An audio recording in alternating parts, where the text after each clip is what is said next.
Hello, hello. Hi, everyone. How's everyone doing? Okay, I think it's going to take a hot second for the stream to catch up. All right, yeah. Okay, I think now you guys can see me. I haven't been live streaming here on YouTube for a very long time. Do let me know how everything looks. It's definitely been a hot moment. Hi guys, I wanted to catch up with you guys a little bit before jumping into all the questions. And I wanted to give you guys a little bit of extra time to come up with your questions. So I felt like keeping track of the questions here on the chat was going to be absolutely insane. So I actually created a community post where you can post your questions in the comments and but if you don't have a question to ask, you can go and look at other people's questions and upvote them.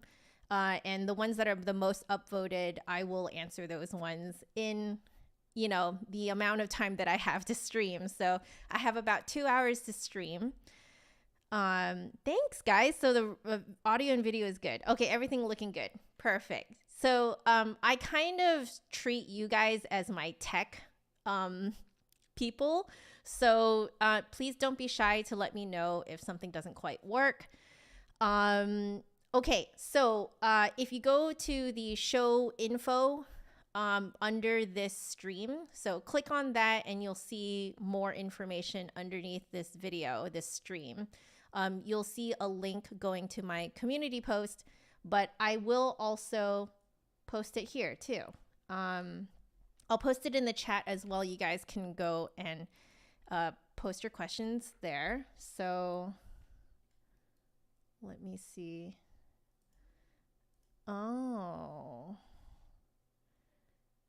Oh, I see. My goodness, it actually needs to be a much longer link. Wait a second, guys. Let me just check.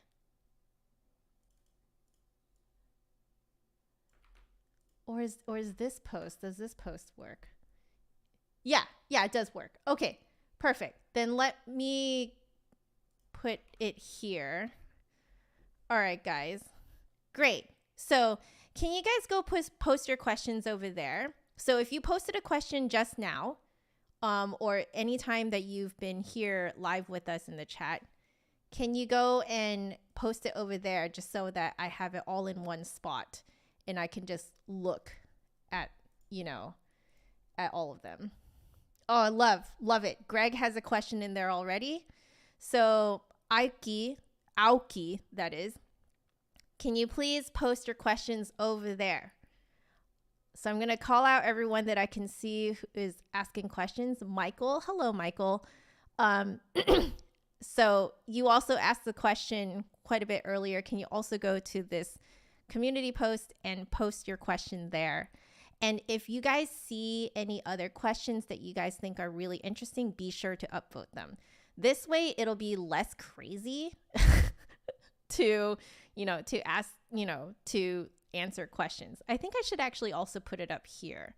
So don't worry, guys. I'm going to give you guys plenty of time to do this because we have a sponsor. That's right. Take a look at here in the corner. We are sponsored by Hyperflute today.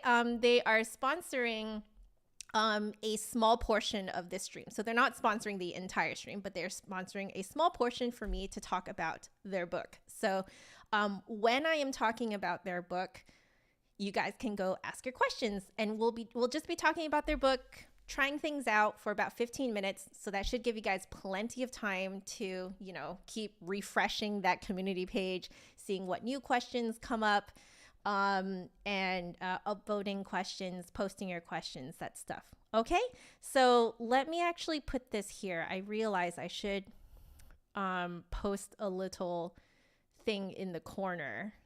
Let's put some text, shall we? So I'll call it community page.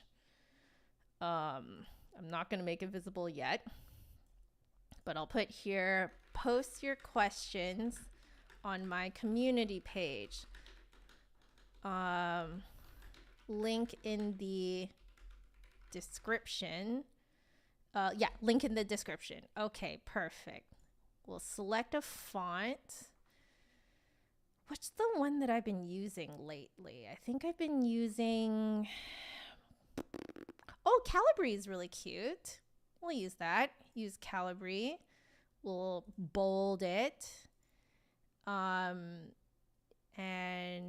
Okay, wonderful. Yeah. Oh, that's so cute. Okay, so now I need to, I think, put a background color. Background opacity. Yeah, there we go. We'll do that. Okay. I like it. I like it.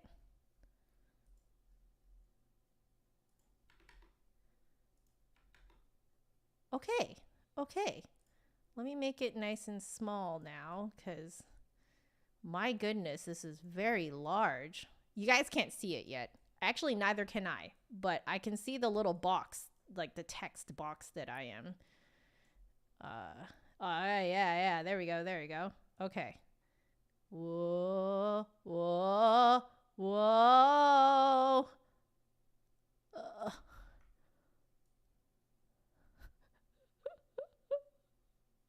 Okay. Boom. All right, guys. Oops. I did not mean to do that. I meant to move this one. All right, guys. So post your questions on my community page. Link in the description. And then that way we can keep things nice and organized in here. And you guys can still have a conversation with each other in the chat, because I like it when you guys actually talk to each other. I think it's really nice. So, you know, let's leave all of our questions over there. Okay. I guess I should also maybe write in or tell you guys just a few chat rules. Please do not disclose your location. You can go really general, like what country you're from or something, but not your specific location. I just want to make sure that you guys stay safe here. Remember, internet safety is a thing. I know that a lot of people these days don't think about it anymore. I remember in my day, internet safety was huge, but nowadays people really don't think about it, and you can get into a lot of trouble. I just need to remind you guys that this stream is fully public, and we want to make sure that you guys all stay safe. Okay, so don't disclose your location, don't disclose personal information. Okay, that includes, like, you know, just very, very personal information, like identifying information about you. Don't disclose that stuff here, please. So I'm trying to keep you guys safe. You don't know who's watching, okay? I know that all of us here in the chat are really nice people, but you don't know who's watching. What else? Yeah, you know, that's mostly it. Be kind to each other. I'm also a human too, so please be kind to me. I don't know. So I think that's mostly it. I think that's mostly it. So anyway, now I can catch up with everyone. Okay, great. So hello, Michael. Hello, Susie. Hey, Sean. Lucid. I do recognize a bunch of you guys from my Twitch. So if you guys don't know, I do stream on Twitch. I stream my practice sessions there. So, you know, they're not really like themed or anything, so that's why they're not here on YouTube. I like to make my YouTube streams more themed. So today's an Ask Me Anything type of day. APF, hello. Natasha, oh my gosh, how are you? Hello, Unsphered. Hello, Rich. Hello, Greg. Hello, hello. Sarah, oh my gosh, it's been a while. How are you? Hello, Gary. Hello. Aoki, hello. Pink Kitty, hello, hello. Yes, I made this sub mode only. sub-only mode here on YouTube. This is something that I did actually over on Twitch as well. Over there, subscriptions are paid, but follows are free. Here, subscriptions are free, but being a member is paid. So if you guys want to become a member here, because I am planning on streaming here more regularly nowadays, be my guest. I have yet to really play with the emotes and stuff that we can use here, but I want to port a lot of the stuff that I do over on Twitch over here on YouTube. Farmer John, hello. I think I know who you are. Hello. Yirei, hello. How are you? Judith, hello. Tamash, oh my gosh, hello. Everyone, Tamash is a wonderful composer who I worked with earlier this year. Caitlin, hello. Pink Kitty, you're also old enough for back in my day.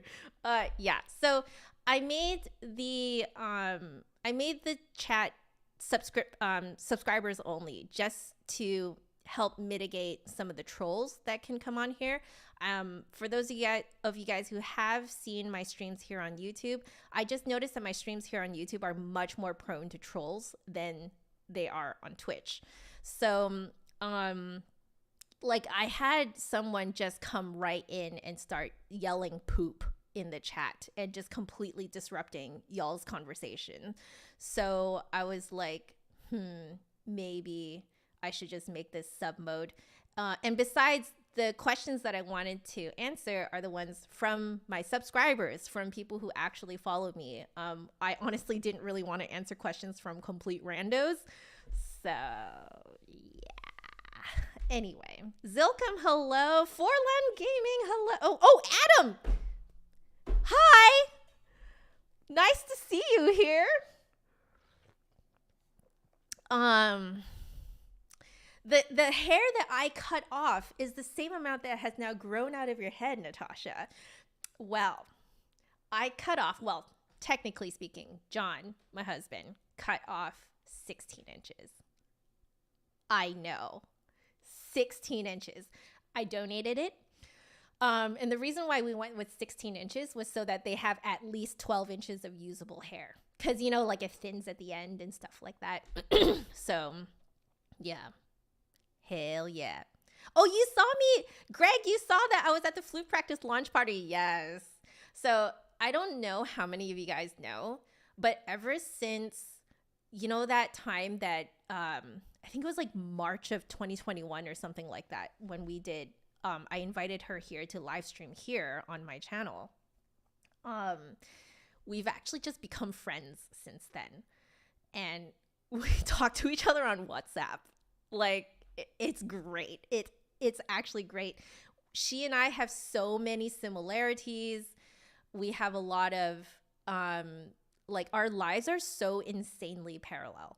It's actually insane. I didn't know, for example, she talked in the launch party. She talked about how she actually started her channel when she was in a horrible relationship and it was falling apart. And, some of the beginning years of my channel, when I started to get a little bit bigger, at that point, I also was in a kind of strange relationship. It was like a relationship, non-relationship. It's kind of complicated. That part I'm not going to talk about with you guys because that part is really personal. But it was a very strange relationship, and it did end up falling apart. And yeah, I made some really snarky videos. So the the how to sight read video, the amount of snark in that video had nothing to do with the viewers that I was talking to. I was just so mad at this guy. I was just so mad that it just leaked in how I spoke on camera. It was a great cathartic video though for me to make, because it was really, I guess, healing to get all that snark out. But yeah. So, Amir, hello. Thank you for dropping by. I think it's kind of like an odd time in your time zone. So yeah. Seriously, thank you so much for dropping by. Oh, I know why my bot's not working. I have not actually connected it. Sorry, guys. Okay, give me a second. I'm just connecting my bot right now. Okay. All right, guys. If you guys want to have some fun in the chat, you don't know what to say, but you just want to say hello to people or make virtual coffee for people, go ahead and go to justanotherflutist.com/commands. The link is in the info section below this video. And you can literally just type those commands into the chat and my bot will spit stuff out in response. So you guys can play with it. Now, we are on YouTube, not on Twitch. I ran a whole bunch of tests on Friday and I realized that you can't put the symbol at in front of whoever in the chat that you are trying to target. You literally just straight up type their name. Just straight up type their name, the full name as it appears in the chat, and my bot will do something fun. So have fun with that, okay? Okay. Yeah, Unsphered, the chat bot works on YouTube. I still need to figure out like loyalty points and stuff like that, but I did, figure out a lot of stuff. There we go, see? So that command will tell you guys what my flute is made of, that type of thing. Oh, unfortunately, at everyone doesn't work. I've even tried !Jello everyone, just regular, and the bot won't do it. Like, I think on YouTube, you have to actually target a specific person. So, like, let's say you wanted to target, I don't know, me, okay? You would actually write !Jello, just another flutist, as it appears in the chat. Yeah, see, like that. There you go. See, look. See, now Rich is sipping a cup of cappuccino. Okay. Unsphered threw rainbow jello at me. That type of thing. Okay. So you guys know how it works now, right? Okay. So have fun with it. Okay. A lot of times on Twitch, that's actually how we, say hi to people. There's also !hello. If you just want to say hi to someone and you don't necessarily want to throw jello at them. The jello thing kind of came out of sometimes I would take breaks on Twitch and, to go to the bathroom or something.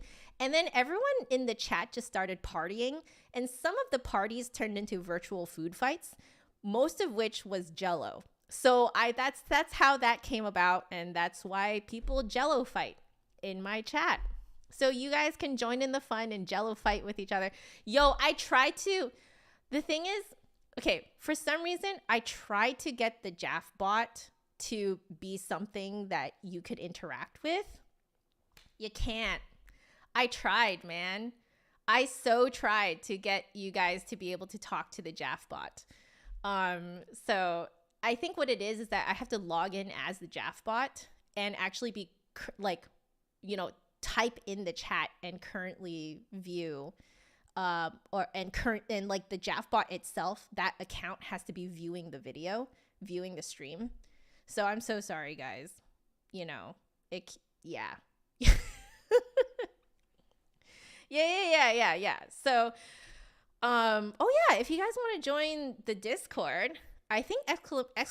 Discord works too. If you guys want to join in and meet the rest of the community, everyone's super nice. So I didn't even make the Discord server. You guys made the Discord server.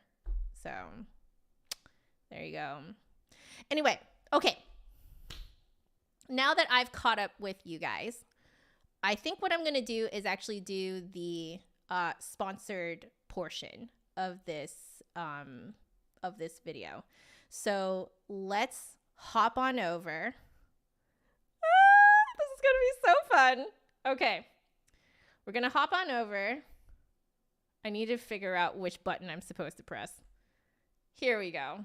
Okay.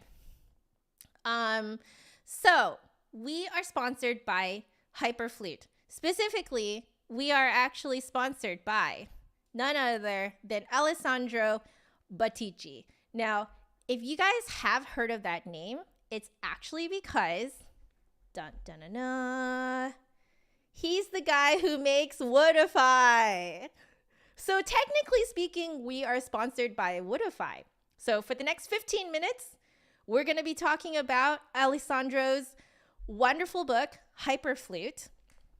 So to give you guys a bit of a background as to how this sponsorship even happened, I was trying, well, I've been wanting the Woodify finger rests for a long time.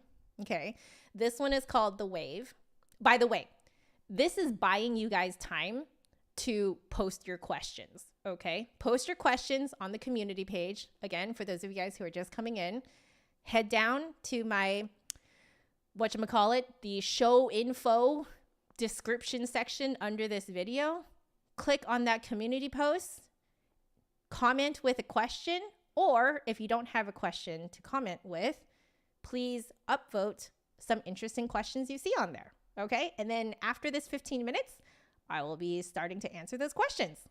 So, and I'm just doing that just so it'll be easier for you guys to actually have a conversation here in the chat and not have it just full of questions. 'Cause I just realized this morning, I was like, wait a second, if I just kind of do a free for all in the chat, like y'all are not going to be able to talk to each other or like respond to questions and stuff like that. So, you know, I was like, we need a separate area where we can put the questions. Okay. All right. Maybe I should also put a little reminder here for people who don't know yet. So, whoa! It's so big. It's too big. It's so big. It's no. No. It's a too big. It's a too big. That's a too big. Okay. We put that in the corner just so that anyone who is watching this, you know, who is just coming in and just watching this, now you guys know I'm buying you guys time to post your questions and upvote questions. Okay, enough of that. 15 minutes, here we go. So a little backstory as to how the sponsorship happened. Again, I was trying the Woodify Wave and the Twig. And these are essentially upgrades from the thumb port and the finger port that I used to use. This was sent to me by a Twitch subscriber. And because it did not fit that person. So they were like, oh, you know, I know that Joanna was interested in this. So why don't I send it to your P.O. box? And I was like, okay, here's my P.O. box. So they sent it to me. I didn't try it for a very long time because very honestly, life kind of went crazy, especially with, you know, my husband John's topical steroid withdrawal, which he's still going through. But it's just better now. And so I didn't try this for a very long time. And then Unsphered, I'm just going to straight up call you out here, Unsphered, okay? Unsphered Wings here in the chat. He sent me his flute to review on Twitch because it was just like a really like, you know, quick review because he put in a, what was it? Like a titanium head joint stopper. And so you wanted me to try out what was happening with it with a LeFreque on. So we figured all that out. But sneaky Unsphered Wings decided to pop on a twig, a Woodify twig, on his flute before he sent it to me. Because he was like, I think Joanna's going to really like this. Well, I did. And I was like, wow, this is really comfortable. So I was like, I need to try this on my flute. So I went and finally opened this, popped it on my flute. Freaking loved it because it's wood. And so what it does is it actually transfers the vibrations of the flute, the tube, through it. So the finger port is a really good finger rest. But because it's made from like plastic and sort of like this rubbery kind of material, it absorbs the vibrations of the flute. I found out that I'm a very kinesthetic player. And so once this popped onto my flute, it's like I could feel how responsive my flute was, and I could play better because I could feel what was going on. So I was like, okay. So I left this on my flute and I went and ordered this. And then I talked about it on Twitch, and Ale, the owner of Woodify and Hyperflute, the author of Hyperflute Volume 1 here, saw it, loved it, and linked that live stream on the Woodify page. So if you guys go to Woodify, I think it's woodify.com. I think it is. Wait, let me go look. Yeah, woodifyflute.com. Go there, okay? Go there. I'm going there. Okay. All right. If you go there and I think you go to like, I think it's woodifyflute.com/wave, I think is where you see it. Yeah. Okay. Woodify.com/wave. At the bottom, he linked my live stream. And I was like, oh my gosh. So I reached out to him. I was like, hey, if you like want to like collaborate or something, like let me know. He's like, actually, I like wrote this book about, doing, modern extended flute techniques. He wrote a whole book about it. So today we're going to be looking at, I believe, 2 chapters. Let me just make sure I know what I'm looking at.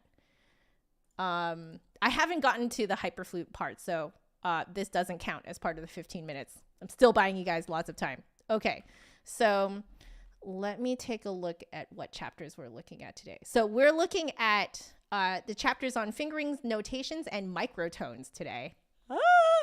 And it was really, really fun timing because I think when he told me about this, I had actually just finished up Tamash's composition. Tamash was here earlier in the chat. Tamash, I don't know if you're still watching, but Tamash was here in the chat and had hired me to play this insane piece of music with lots of extended flute technique.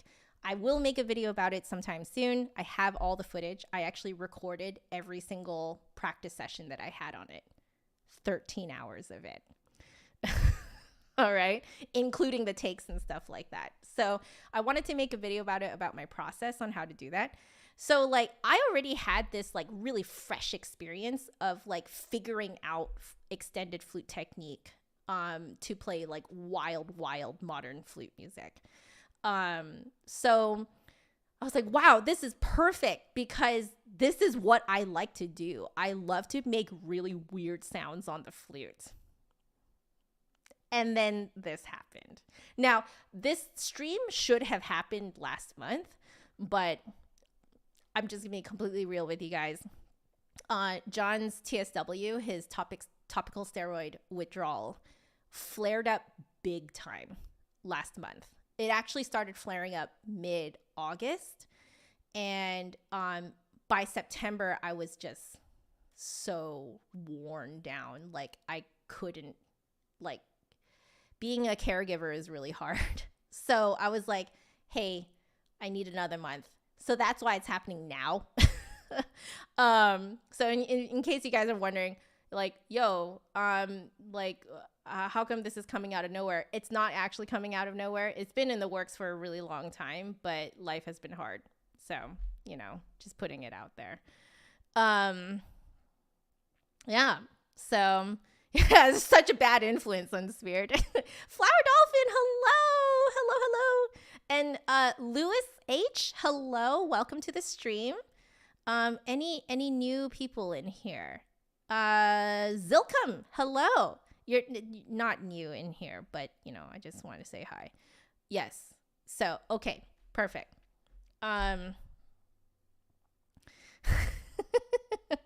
Gary. Okay. So, here we go. I'm very excited for this. I need to pop in my headphones though so that I can hear, cuz this PDF is really fun. All right. This is a book that you can buy in PDF form, but it has audio embedded in it. So I am currently just using straight up Adobe Acrobat Reader to read it and hear the embedded MP3s.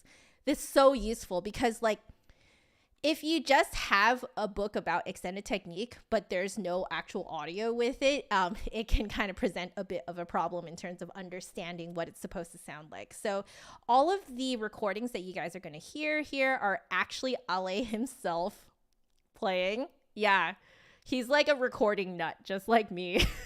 In fact, I would say he's probably more of a recording nut. It's fantastic. So let's do this, guys. I'm so excited. Okay, so here we are. This is Hyperflute Volume 1. By the way, if you guys want to buy it for a limited time, you have a 15% discount using my code HYPERJAF. All the information is below. I'm sure you guys already saw that. And but yeah, that's using my affiliate link. I got an affiliate link. Yeah.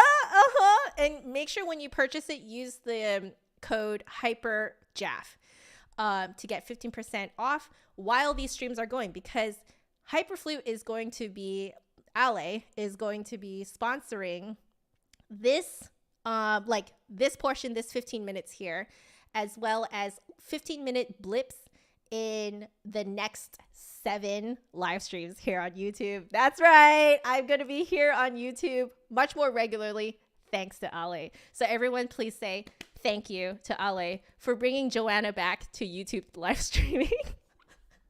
But anyway, so yeah, you can go purchase it. Now, the 15% discount is only going to last until the end of these 8 live streams.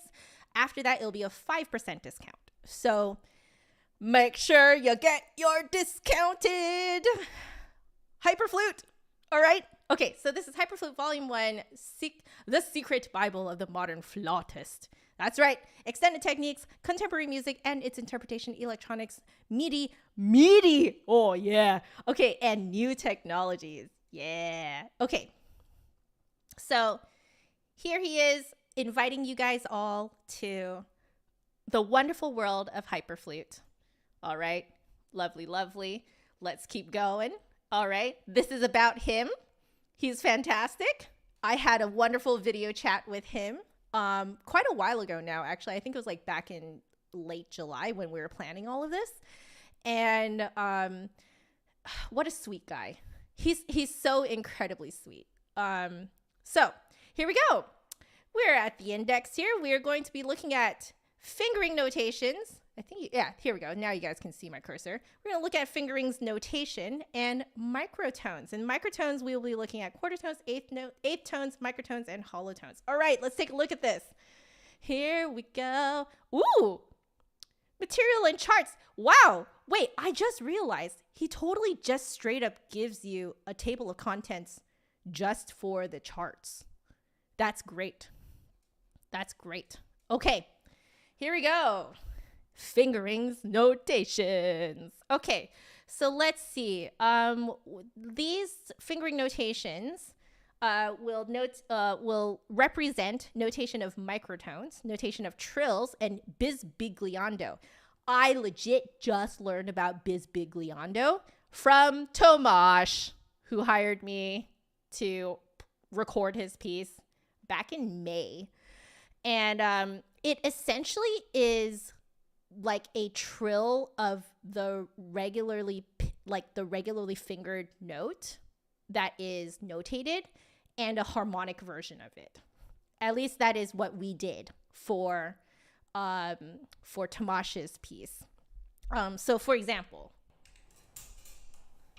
it'll sound a bit like if you're to do like a high F bisbigliando, you would play it with a high F fingering, but then you would alternate it with overblowing a B flat, right?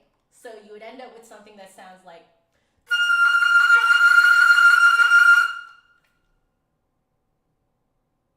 isn't that cool?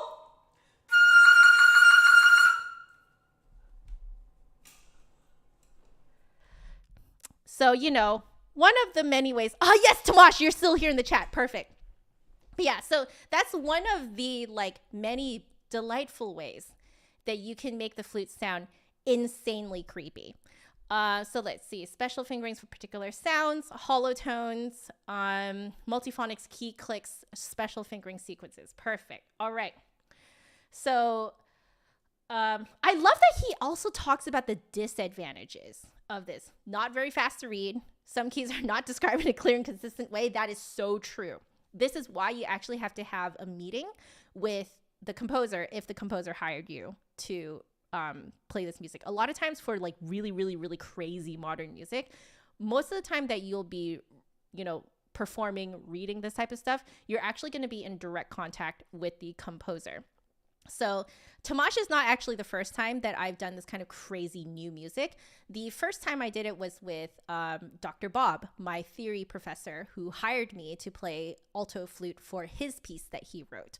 So we definitely had to have meetings about it. I had to have meetings with Dr. Bob. I had to have meetings with Tomash here in the chat. And that way you can like figure out together like exactly what those fingerings need to be. Okay. So he gives you a bunch of different versions of the types of fingering notations you can get. This is so helpful because honestly, I don't think I've actually seen very many, you know, books and places on the internet that show you the difference between them. But you can see that like, wow, this is all basically the same fingering, but it's actually just notated wildly differently. So the numbers correspond to which finger you're putting down. And like this natural sign, for example, is telling you that you're on the B natural thumb key, not the B flat thumb key. So personally, I really prefer this one. That one to me is the fastest, the absolute fastest to read because it looks the most like a flute. In fact, I'm just going to plug my merch right now. This is my merch. If you guys want to go and purchase it and support me. Let me put this out of the way. There we go. Okay, I'm going to have to scream a little bit so you guys can hear me. But merch.justanotherflutist.com. I even made this into my merch. This is my drawing, actually. So it is the fastest for me to read. I'm not sure what is the case for other people. But, you know, generally speaking, I would say if you're a composer watching this, I would highly recommend using this fingering. But, you know, maybe that's just me. I don't know. You're going to have to, you know, have a conversation with whoever it is that you're hiring to play your piece. So, okay, so we're getting into microtones now. So microtones, let's see, are intervals smaller than semitones. There we go. So quarter tones is definitely one of the most, you know, popular of these. So let's hear how Ale sounds doing it.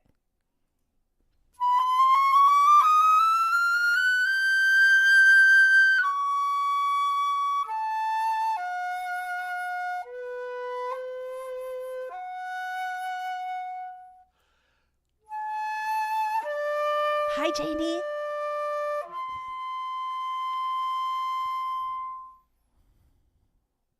There you go. Isn't that cool? Just straight up regular Adobe Acrobat Reader can do this. It's fantastic. Okay, so let's see. He gives you the, oh my goodness, well, look at this. You can see actually that he prefers a very similar fingering system that I prefer reading. This is very fast for me to read. So he's actually straight up written out the quarter tone scale for us. Let's blow it up real nice and big so you guys can see some of this. Look at that. That's so cool. I love that he straight up writes it out for you. So this essentially is a fingering chart. That's so cool. Oh, I love it. Let's try a bit of it. All right. Okay, let's try a bit. Let's see. So we have our regular D. Let's see. D double sharp is 7 and 8, I guess is. What is 7 and 8? Wait, I have to figure this out. Let's go back.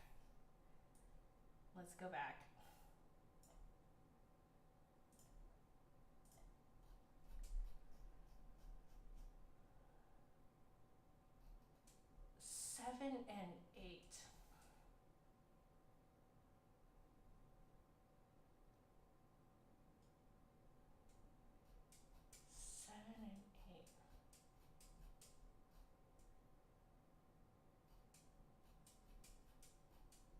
You guys are basically getting my like thinking face. This is what you're gonna do a lot if you do this for real. Is there's a lot of going back and forth and figuring out how things work.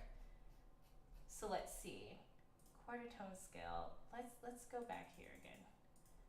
So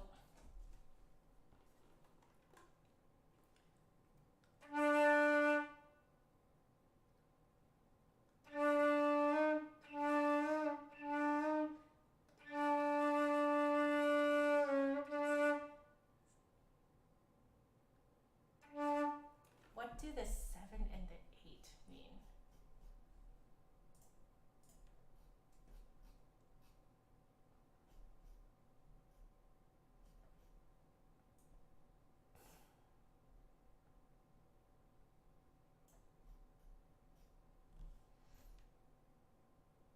Okay, so C is when you put that down.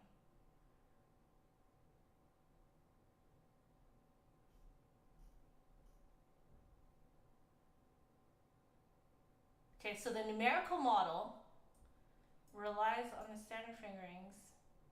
Oh, used by pianists with a thumb. Oh, interesting. Okay, okay. Special keys.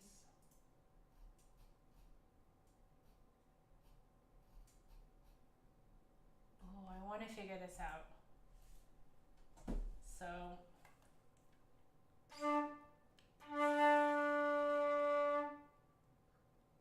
So if we go, if this is, let's see, 6,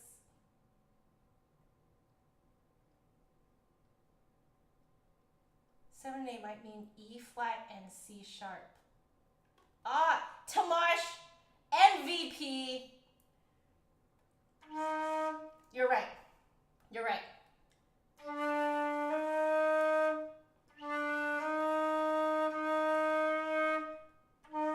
So I think what you have to do, because it goes too sharp, so you're probably going to have to use your mouth to turn it into an actual quarter tone. Yeah.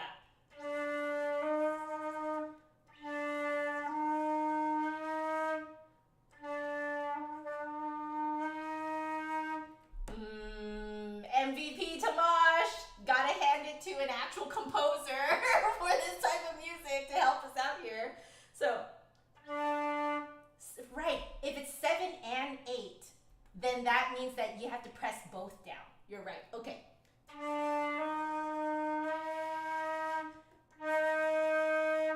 Okay, so this I think means you press the key down, but you don't cover the hole. Or 9 and 10. Okay, so if this is 7, 8, 9 and 10 will be the C key and the B key. Oh, interesting. That might actually be more reliable. Do you guys hear how it sounds different? So this is the type of thing that you have to like fiddle with your flute, because different flutes will sound different with different fingerings. And you can also, ask your composer what they prefer. Oh, that's very cool. I am very quickly running out of time, if not already out of time. I'm having way too much fun with this. Okay, quarter tones, 8th tones. Look at this. Look at this insane notation. My goodness. This insane notation. I love it. I love it so much. Oh, it's so cool. Let's see, da da da da da. Oh, interesting. So this notation here is go from flatter to sharper. Flatter, sharper, flat, sharp. So I guess what you could do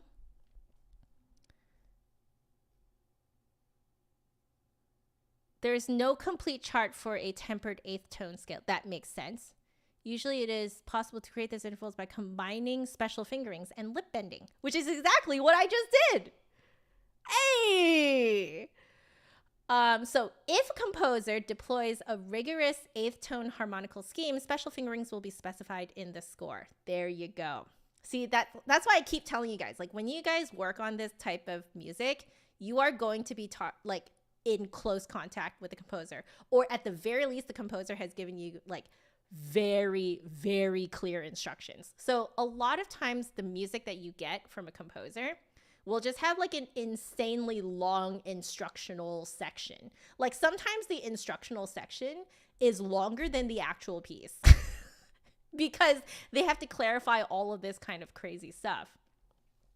This is so cool. I want to see if I could do this. What if we did?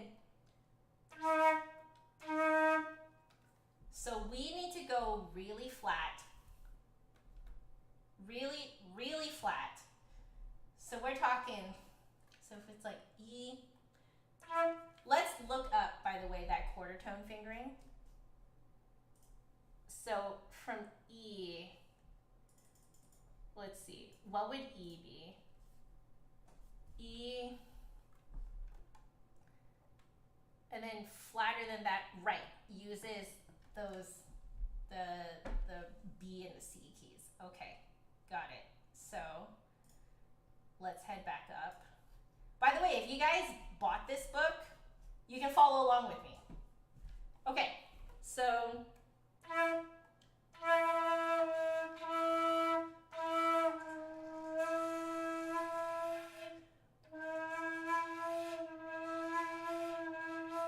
like I think I would, do you notice the accents on there? So the accents are really helpful because you can use lip bending to do this type of stuff, but you use the accents to make it sound like it's a different microtone. So you could do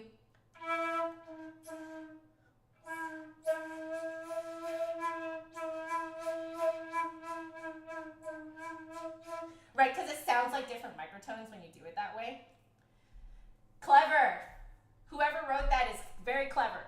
Very clever. You use accents to make it sound like you're doing different microtones, but you're really just doing it with your lip. Yeah. Oh, that's so interesting. Oh, so cool. So cool. Okay, let's see. What else? There's hollow tones. I think hollow tones, let's see, what's hollow tones?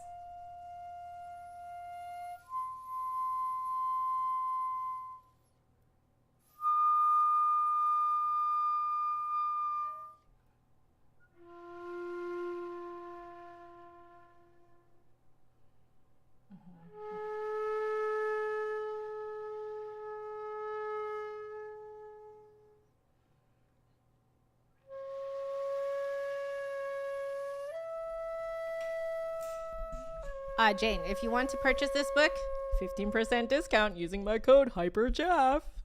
Link is in the show more info underneath this video. I've done this before. I've done this. So it's interesting that he calls it hollow tones because I think normally, because there's so many different terms for it actually. Like a lot of times they'll just say like airy or like, you know, kind of like unfocused sound. They'll like write that in the music for you. So you can either do it with your lips or as he pointed out here, sometimes they just straight up give you fingerings up top over the flute, over the flute part. So try this.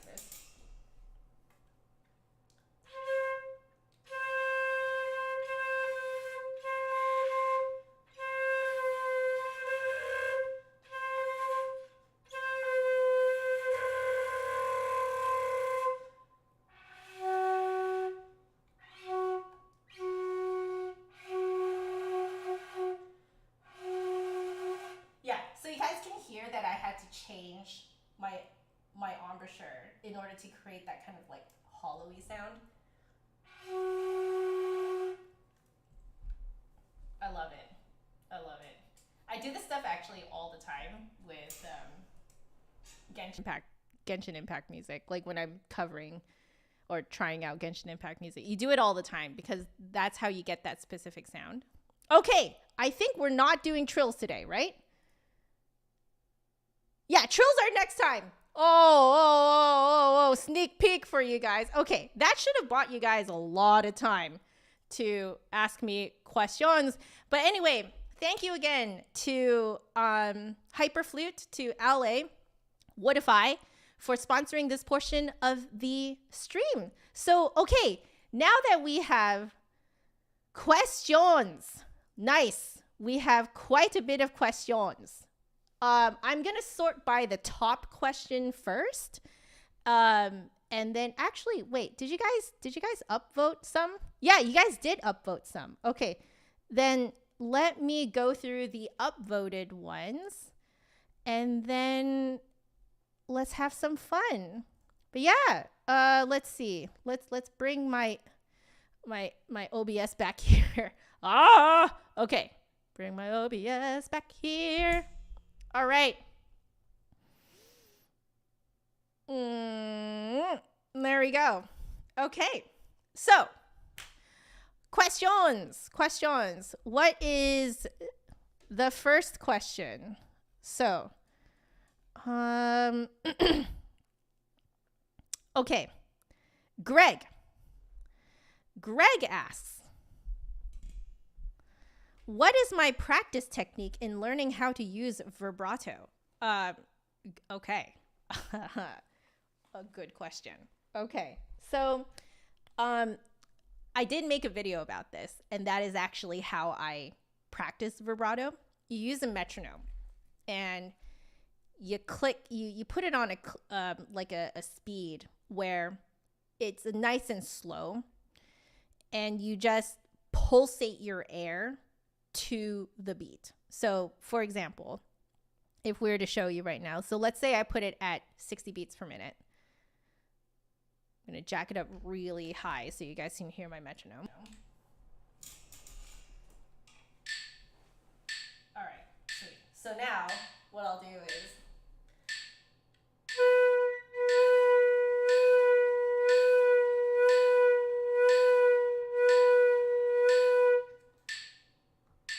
that's it, okay? And then what you do is, once you're comfortable with that, you put it up a few more clicks.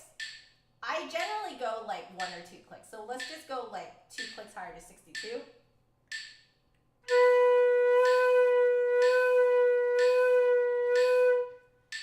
And I am using my like lower belly to do this. So like think yoga breathing, okay? Make sure your pelvis is in line with the rest of your body so that you can access these muscles. And then you go, okay, don't do it up here, guys. Down here is where you can do it, okay? Eventually, when you get fast enough, you can do 2 pulses per. So let's say that we went up to 120, right? You'll be able to hear, it's like really chaotic sounding.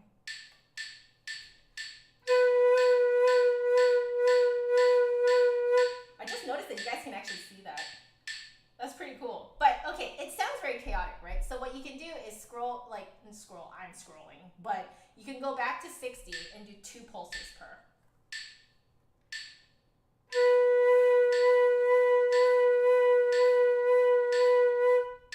Like that, okay?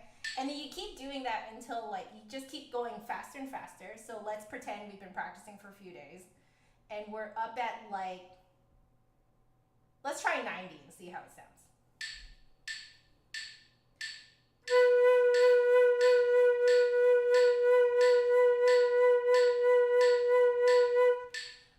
That's not bad. That's actually starting to sound like vibrato. Now, after a while, you're going to get to a point where you don't actually have to do this anymore. It's more just kind of like supporting it from here, so these muscles are flexed and pushing the air out for you.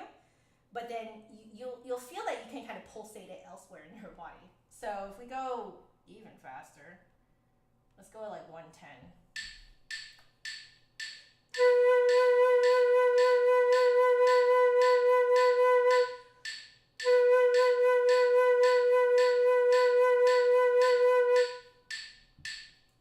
Now, personally, I feel myself kind of pushing this in here to get the air out, but I feel myself pulsating it in my mouth. Now, a lot of people will tell you different things about where you should pulsate it.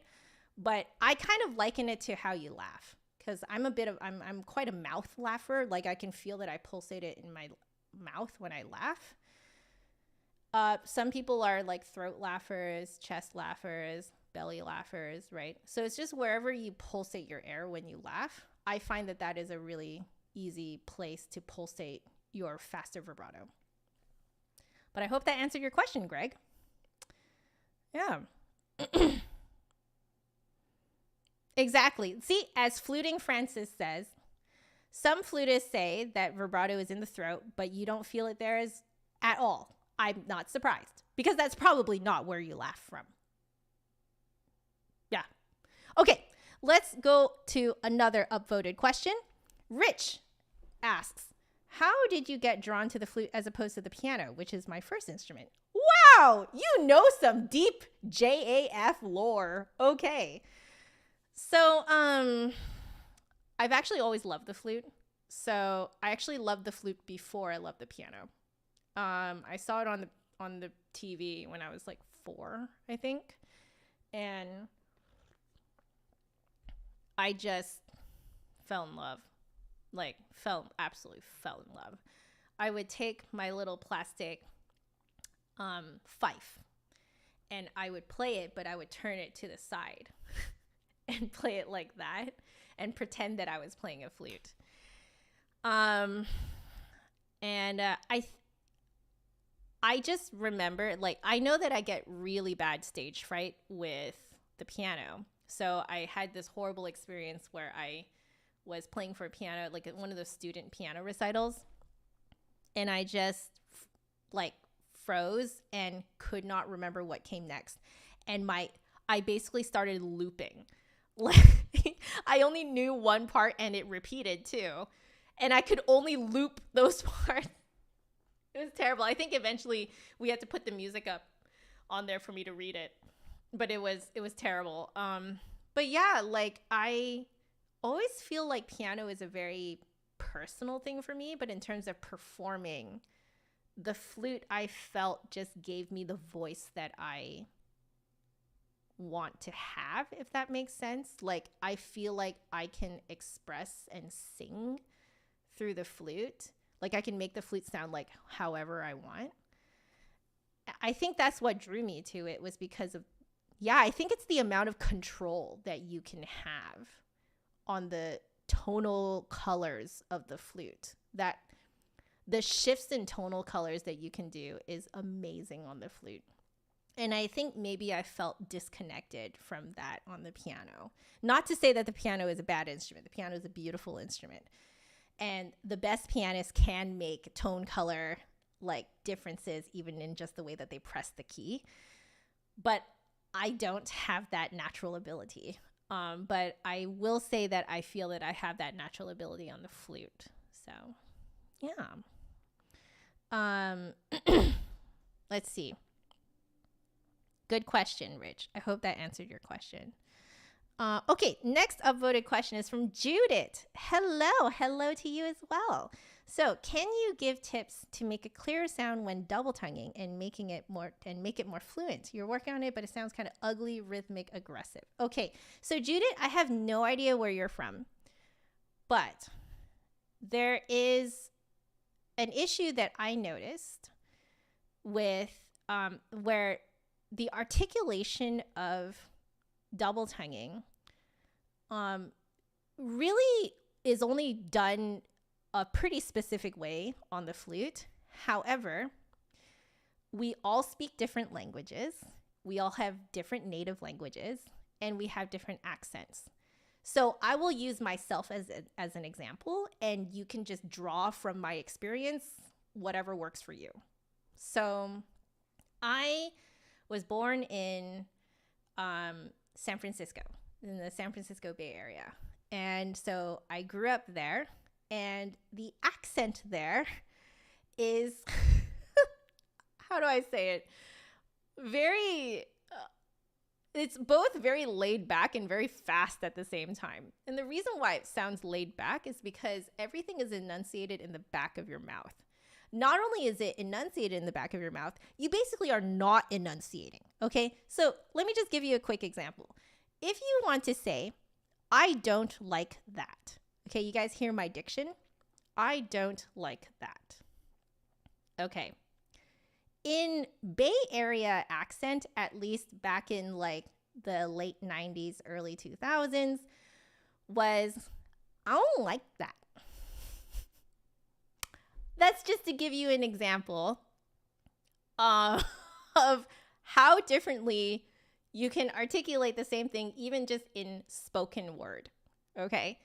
I moved up to Vancouver, BC when I was 14, and I like basically had to change my accent in order for people to understand me. This is actually why my diction is better these days. So I had to basically start to enunciate, instead of everything in the back of my mouth, everything in the front of my mouth. So now instead of saying, I don't like that, you now say, like in British Columbia English, you say, I don't like that. Do you guys hear how you can actually hear that the enunciation is like in the back versus in the front? Well, fast forward many years later, I was finally actually reading the double tonguing section of Trevor Wye's practice books, his practice book on articulation. And he wrote a bit in there about like how to articulate and stuff like that. And he put TK, which is what I've always grown up with, but my double tonguing had always been kind of rough too. And I suddenly had this epiphany that Trevor Wye is not American. He's British, which means that when he uses the articulation, like the letters T and K, I mean, he's basically implying without realizing it that it's the British way that you say T and K. So if you say ta and ka in like American English, it's all in the back of your mouth. And other languages are like this too, but I'm just using American English because I grew up with it. So I used to always pronounce double tonguing as ta ka because it was all in, you know, I was so used to enunciating in the back of my mouth. And then I was like, what if I just pretended I was British? And I was like, ta-ka. Because so if you say ta-ka, it's all in the front of your mouth. All of it. So that takes care of a lot of the aggression. Because a lot of the aggression in double tonguing, I find at least, tends to come from enunciating it way too far back in the mouth. Yeah. So there you go. Actually, I think it might be most of what your question is that it could be where you're enunciating the double tonguing. Now, you can do other exercises that I've given my students, which is blow on your hand a regular flute airstream. And then you want to double tongue, but you want the air pressure to feel the same between every tongue. So every tongued puff of air has to feel exactly the same, regardless if it's a ta or a ka. So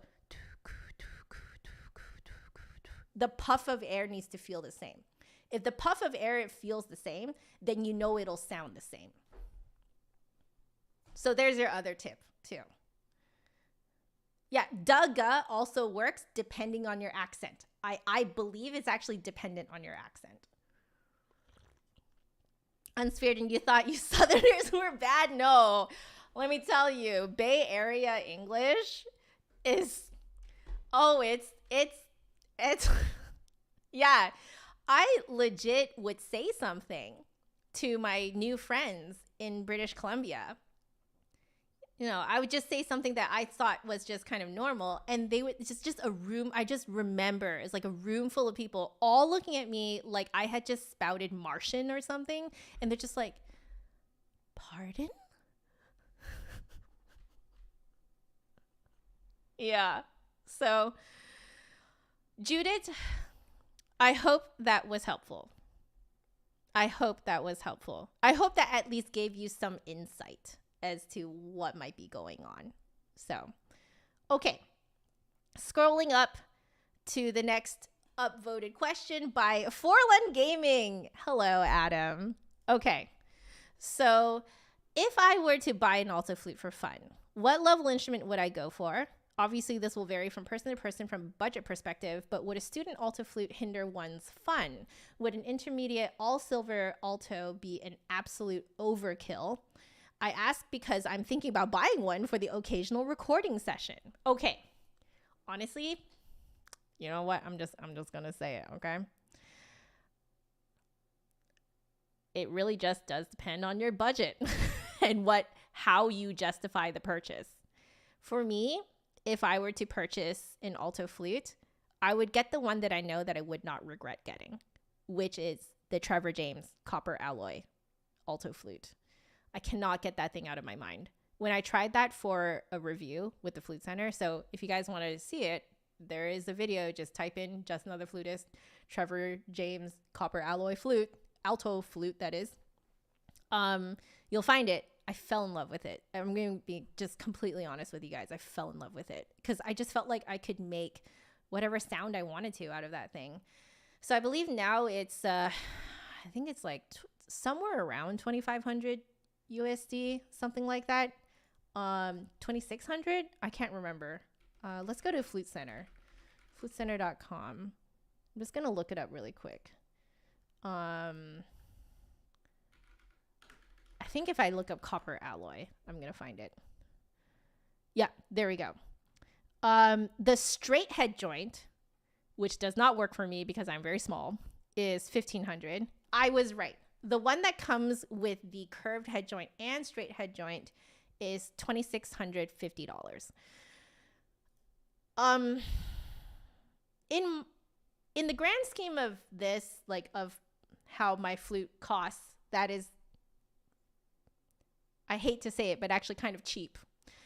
So I would get that one.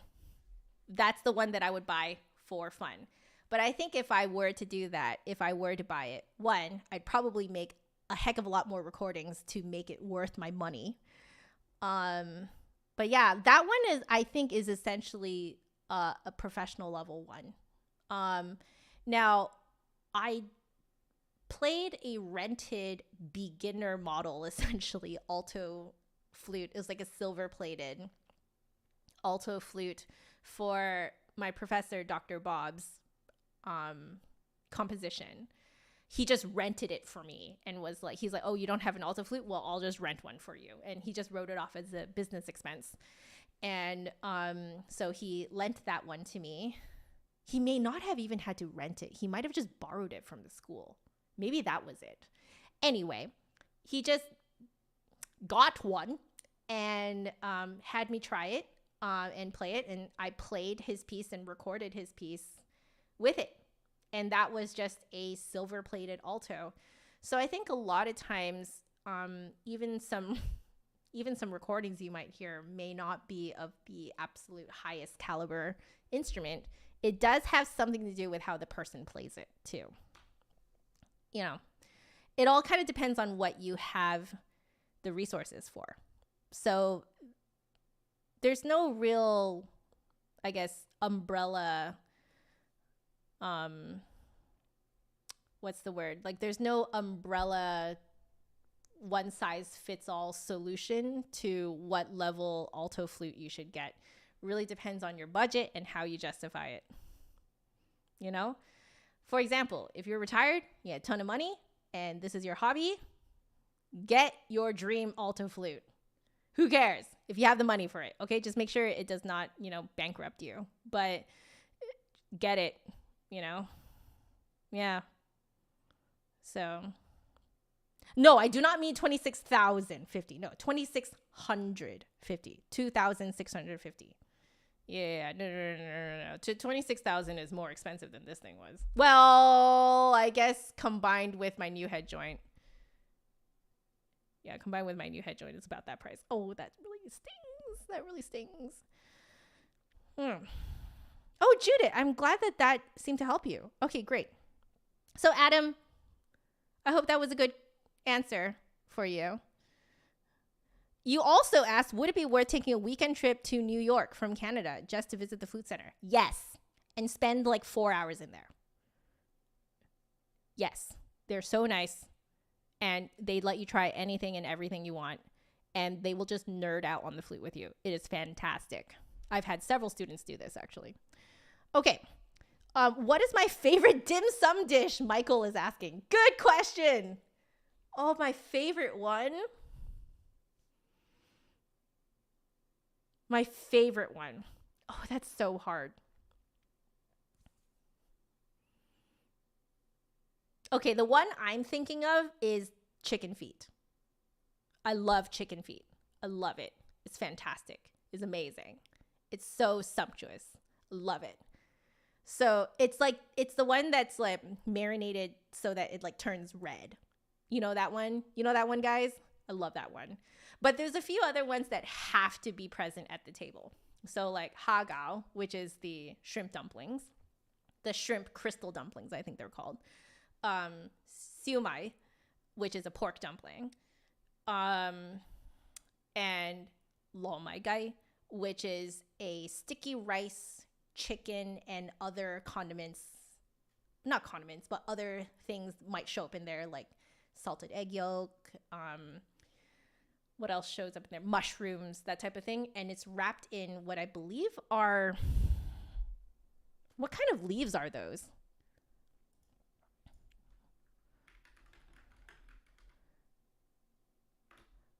What is it? What is it wrapped with? Yeah, steamed glutinous rice. Yes.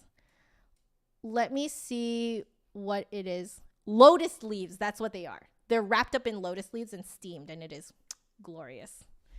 Those have to show up on the table. If those don't show up on the table, I just don't feel like I went to dim sum. You know?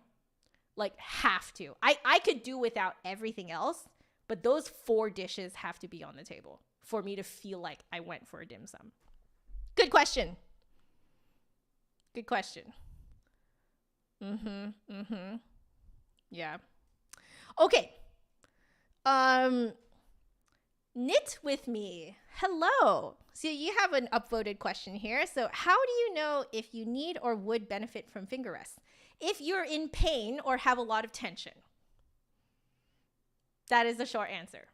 So, for example, without this finger rest, I would be playing in this kind of claw posture. And it puts a lot of strain on this muscle right here, this muscle right here. Everything is collapsed in like this. It's a lot of tension because what you want is for all your fingers to be nice and free. So for me as well, it's because I have small hands. So people with large hands will not have this problem, okay? But I have small hands, and so the problem that I had on my left hand was that I kept reaching. So what finger rest can do is it can help give me a little bit extra height off of the flute, and it can essentially help bring me closer to the keys. But the short answer is if you have pain, if you have tension in your hands, look into getting some sort of finger rest. Not every person uses the same finger rest. These just happen to work for me, the Woodify. But the finger port and the thumb port by Celexa helped me for so long. Honestly, my career would not be what it is without those finger rests because I just would not have been able to play so much. Yeah. But yeah, that's my answer is if you have pain and tension, look into, like, do your research, look into all the different types of finger rests and, thumb rests there are out there. I think there's one other one that a couple of my students have been looking into, which is called the Prima, I believe. If you look at Prima thumb rest, you should find it. But yeah. John, you just ordered the Woodify finger rests. I hope you enjoy them. They're really lovely. Okay. Let's see. All right. Wait, let me refresh the page. All right. Okay. So now let's see. Wow, we have quite a few more. So let me go from the bottom up and see who I haven't answered that is upvoted. I'm doing the upvoted ones first, and then I'll go back to the ones that are not upvoted. Flower Dolphin is asking, do I like folk music? If so, which country's tunes do you like to play the most? If you were to say that like Chinese music is folk music, like with the dizi, the Chinese flute, I would probably say that. I love the sound of the dizi, and I had the chance to play it for a year when I was in university.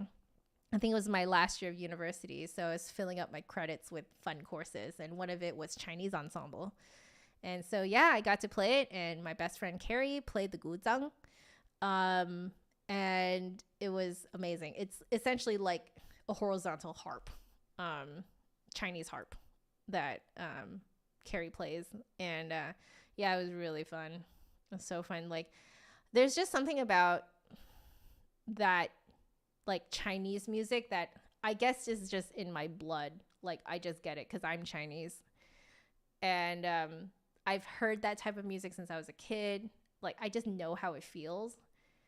And it really helps, I guess, connect me to the music, to the flute, to my heritage.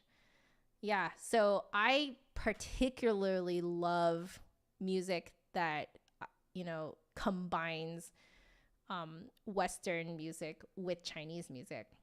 And so my favorite thing to play are tunes from Genshin Impact, because the composer for the video game Genshin Impact is Chinese, because it is a Chinese game. It is a Chinese game, Chinese team, Chinese composer.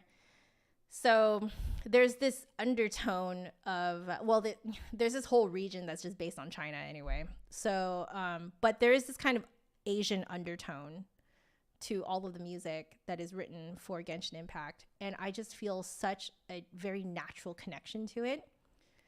Yeah, I freaking love it. It's amazing. I mean, I could play a little bit for you guys right now, just so you guys can hear. I'll play the main theme for you guys. So it's the Genshin Impact main theme.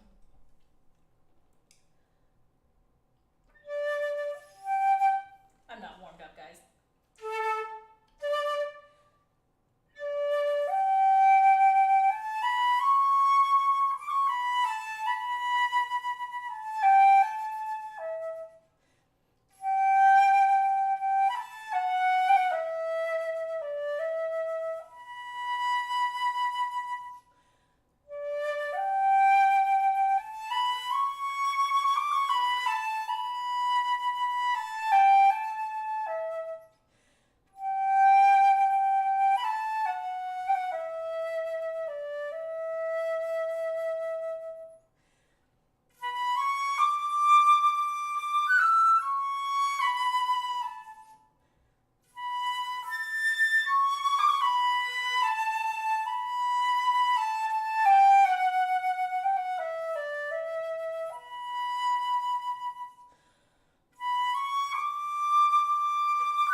Right?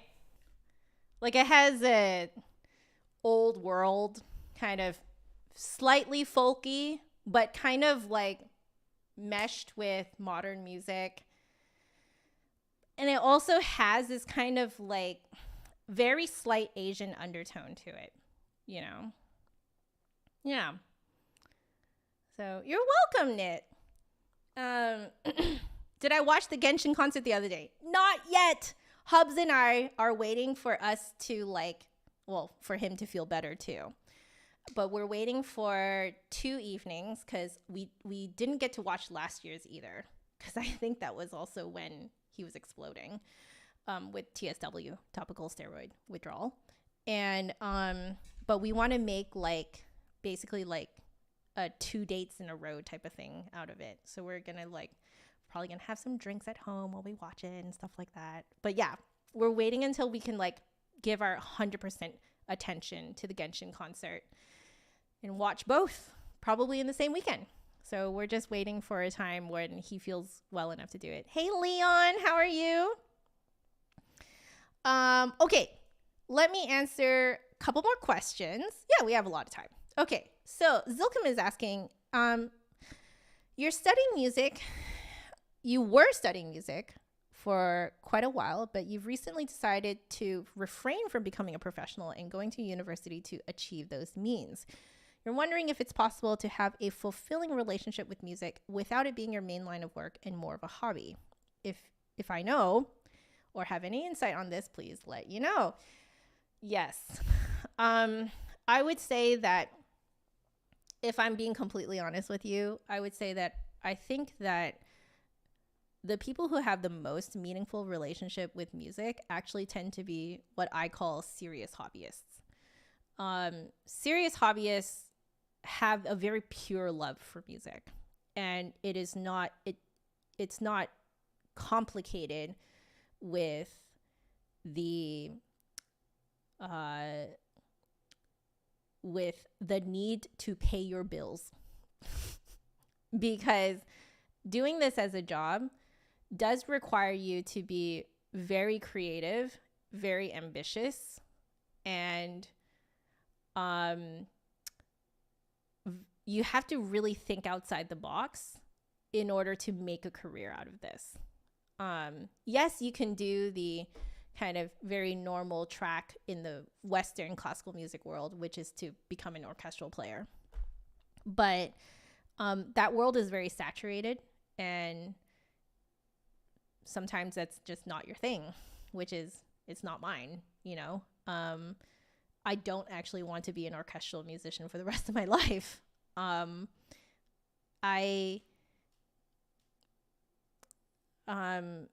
would say that as someone who has made this their career, it is always a struggle to not get too caught up in how much you make. Because, you know, we don't have like a company's insurance to fall back on, like for medical stuff and whatever. We don't have, like, I'm not part of a union because anything I do is not part of a union. I do online content creation. Like, that's not going to be part of a union. Like, I basically have no fallback plan. So for example, if I get sick, I just don't get paid, you know? I love having, you know, a studio of students. I find that it gives me energy. And I love teaching. So I went with that as my main source of income because I felt that I could, like, it's sustainable. If it's something that gives me energy, that means that I can sustain it. However, I still fell into, for a few years, I still fell into the trap of trying to control my students because I was trying to make them successful. I'm trying to make them, like, I basically took, if they didn't understand a concept, I took it personally, you know, because I felt that, you know, like, oh no, is my career being jeopardized by this, you know, because I have no fallback plan, essentially. So for a few years, that happened to me, and then I caught myself after a while, and I was like, this is not healthy for neither me nor my students. I have to change my attitude. So I did have to go through an attitude change, and I had to realize that I'm just here at a crossroads with my students, and whatever they do, whatever they decide to do with music, that is their own journey. But they have just gifted me with this honor of, you know, having our lives intersect at those points. But whatever they choose to do is their journey and their journey alone, and not mine. So the other thing that also happened to me was I actually did lose my passion for the flute. And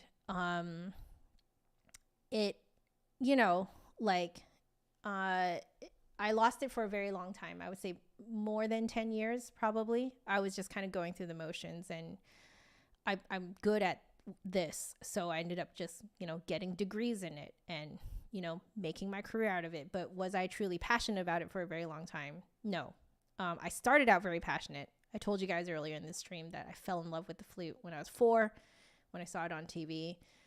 And I was very passionate about it up until I was maybe 12 or 13. And then it just kind of started to get too intense. And I was very good at it, but I wasn't very passionate about it anymore. And that went straight up until about 2-3 years ago. So yeah, wow, not just 10 years, more like 20. I think it's a miracle that I stuck with it, to be completely honest with you guys. I think it's a complete miracle that I stuck with it. But I decided a few years ago that I needed to fix it, that I needed to fix my passion for the flute. So that's one of the reasons why I went on Twitch, was because I wanted a place where there weren't that many people seeing me do this. I just needed to find a hole in the internet somewhere to find out what was happening to me. So streaming on Twitch gave me a regular schedule to adhere to. So I had to show up. It was almost like showing up for therapy sessions, where I would practice being a nerd about the flute. And it took a long time. It took maybe like 2-ish years for me to regrow my passion for the flute. But I have it back now, and I've had it back for a little while now. But it definitely, that does happen when you do this for a living. You can definitely fall into the trap of not actually being passionate about what you do. So, you know, I would say that in terms of what I've seen in the world, you maintain your passion for the instrument, which is a very meaningful relationship with your instrument and music, much more easily as a hobby than you do as a career. Yeah, so I hope that was a good answer to you, Zilkham. Yeah, I hope that was a good answer. But that's the truth. Oh, Greg, you just ordered some merch. Thank you so much. Okay, next question from Einstein. Hello, Einstein. Einstein is a regular. So let's see. How do you increase your breathing stamina? You oftentimes find that your breathing capacity goes to 3 to 4 measures on average, and then it's gone. It's worse when you have to play the lower notes. Okay, so I just figured this out literally this year, okay? So earlier in this stream, I did mention, make sure that you are, you know, when I was talking about vibrato, make sure you're breathing from down here. All right, guys, so I figured out I have had what's called anterior pelvic tilt for a very long time. I don't know when I developed it, but essentially it's when you stand in such a position that you stick your butt out. You like overarch your back and you stick your butt out. It sticks out your belly as well. And essentially what it does is that, okay, I hope you guys don't mind, I'm wearing shorts. It is warm today, okay? But anyway, essentially, your whole pelvis, instead of being straight up and down like this, is tilted forward like that. And what I found was that when that happens, I lose access to the lowest core muscles that are in the front of your pelvis. If you lose access to those muscles, you basically cannot, 1, breathe deeply, and 2, you cannot support, because that is actually where your support comes from. I had no idea for the longest time that that's what everyone was talking about when they talked about support. I thought it was from up here. Nah, guys, it is from down here. It's basically yoga breathing. In fact, it is yoga breathing, okay? You know how in yoga breathing, when they tell you like, you know, like fill up with your belly and then, push it out, right? They talk about things like, to set it up. They say things like, push your belly into your spine and you activate your glutes. And what that does, if you do both of those things, it aligns your pelvis back in line. And then that allows you, in that new posture, you're then able to access these muscles. That is what you do in order to, 1, increase your stamina, and 2, breathe longer, and 3, actually have supported breath. You would think that I would have known that prior to this year, but nah, apparently I didn't. So over on Twitch, the community there has been really helpful in helping me figure all this stuff out, sending me lots of videos of vocalists practicing this type of thing. And the video that one of them sent was a breathing exercise video where everyone's laying on the floor and they have weighted plates on their pelvis. And someone is instructing them that when they breathe in, they have to lift the plate. And then when they breathe out, they have to lower the plate. So it's in, out, in, out. If you guys try it right now, you'll actually feel that it's sucking air in and pushing air out for you. And that's when I discovered that I couldn't actually do that because I had an anterior pelvic tilt. So I spent about a month or 2 fixing the anterior pelvic tilt, and then kind of redoing my breathing from that. But my stamina was a lot longer because of that.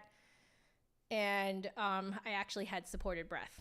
The other thing to add on top of this is to make sure you don't over inhale. Don't over inhale. Only inhale as much as you actually need for the phrase. Okay. No maximum inhaling. Okay. I used to maximum inhale all the time. The problem with maximum inhaling is that by the time you get to the point where you should take a breath, you still have a lot of air inside of you, right? So a lot of times we're like, okay, just breathe more in. And so you do what in the vocal community is called stacking. You end up stacking an inhale on top of already a held inhale. And what that does is that it forces your lungs to keep everything suppressed down so that you can inhale on top and stack on top. When you do that, you end up only breathing really shallowly, actually, not deeply. A deep breath actually comes from a constant in and out, as was taught to me by my Twitch moderator, my Twitch chat moderator, Majimon Kichi. So he's been coaching me and in and out. So make sure you only breathe in as much air as you actually need for the phrase. And how you do that is to visualize the phrase. Like really in your mind, pretend that you are playing through the phrase. And then what's going to happen is when you do the inhale to actually play the phrase, you'll subconsciously only inhale enough for that phrase. Then at the end of that phrase, everything is out. You relax. That brings out the rest of the air, and then you inhale. It's always in and out, in and out. So I know that was a lot to just kind of like throw at you, Einstein, but that's what I learned this year, and it has been very helpful. Yeah. You might have that problem, except worse. Yes, scoliosis. Okay, so it might actually affect the breathing then. This is something that is out of my realm of knowledge. So if you have a physiotherapist, or like a physical therapist, or if you have like, whoever you see normally, a chiropractor, a massage therapist, etc., you might want to talk to them about this. Like, what is something that they can help you with to help you breathe better? Go ask a medical professional. Yeah. So anyway, I hope that was helpful, Einstein. All right. So we've got other comments in here that have not been upvoted that I can now go through. So if any of you guys posted a comment here in the chat and you're still watching, I am taking questions from the community page, as I have written a note up here.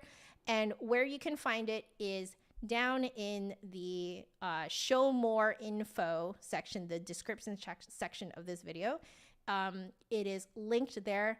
Please go post your question there, and let's see if I can get to it. I only have so much time, guys. I know I started late, so I'm going to go over maybe 15 minutes or so. Okay, let's see. Aoki is asking Rolling Stones' favorite song.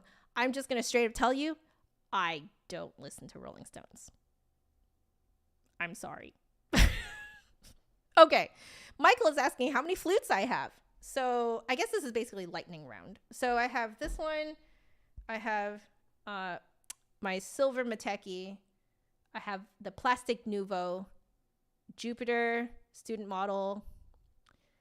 I guess let's just count the one that one I think I gave to my mom. So we'll just count it because it was mine. Yamaha student model, Dijou student model. I think that's it. So I have 6. And 2 piccolos. I guess 8. Okay. Do I have perfect pitch? Aoki is asking. No.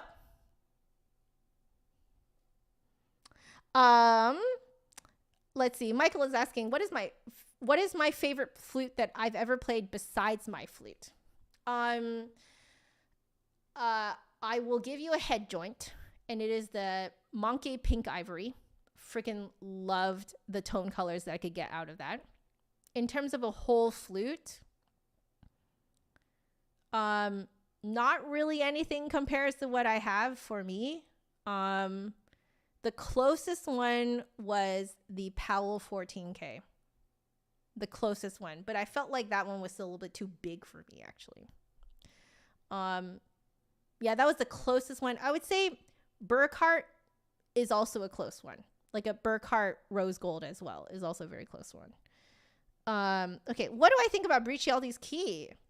Wow, Zilcom, thank you for the super chat. Canadian $15. Thank you so much. Oh, much appreciated. Thank you. Oh, dude, thank you so much. And I'm really glad that my insight was good. I know that you wanted the truth from me, so I told you the truth. Yeah. You're right. Jane is right. The Haynes Q3 with copper in it. Yeah. With the rose gold one. Yeah, that one was a close one. Haynes, yeah, that was a close one. I feel like Haynes is still just a hair too big for me though. Like Brandon's are small. That's why I like them. Zilcom, thank you so much. I just realized it's not Zilcom. It's Zillicam. I am so sorry for mispronouncing your name. But thank you. That's much appreciated. Thank you. Okay. But APF is asking, what do I think about Briccialdi's key? Do you mean the thumb B flat? I think it's a great cheat and is fantastic. And I use it all the time with the exception of chromatic scales and any weird, like very awkward fingering sequences where it's easier to either use the long B flat or the B flat lever. But I use it all the time. I think it's fantastic. I am really happy that it was invented. Very good. Milton is asking, the Piccolo's Jupiter JPC 1100 and Yamaha 62 are good for playing in marching band on the street, being both wooden? Maybe not. I would not recommend that. I would not recommend playing a wooden piccolo outside. And this is just due to it being exposed to the elements. Humidity changes are really bad for wooden instruments, can lead to cracking. So I would get a plastic one if I were you.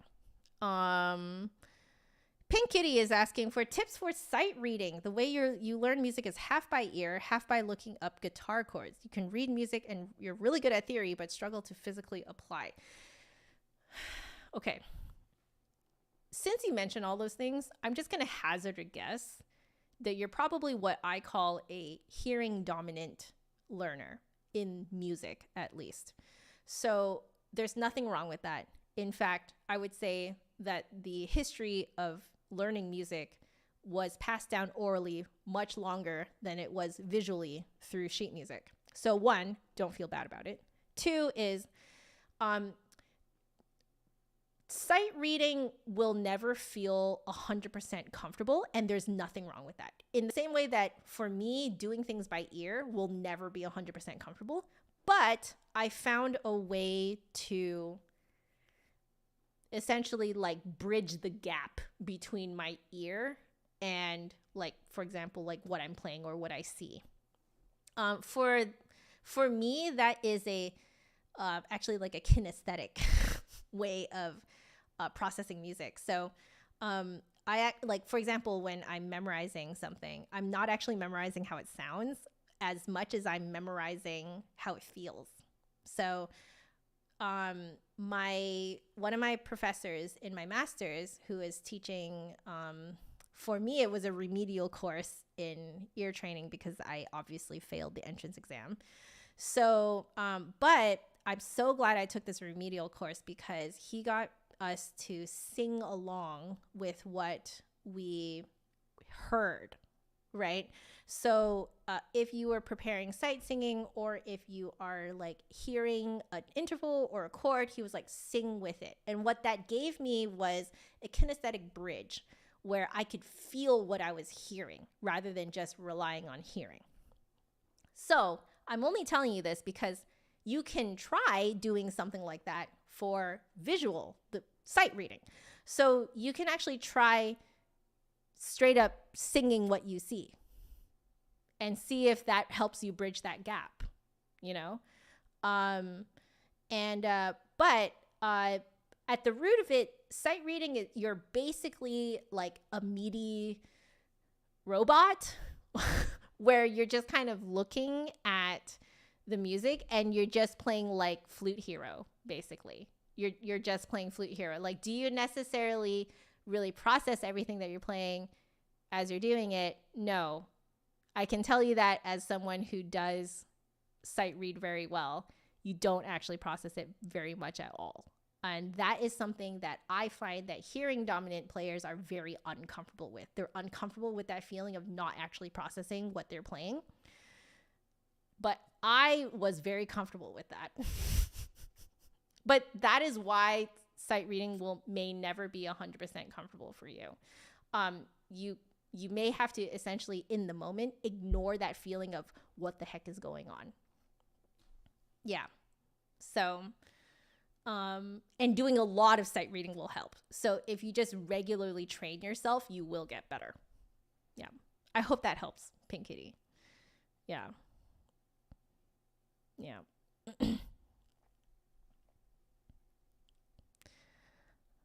It's ironic being hard of hearing.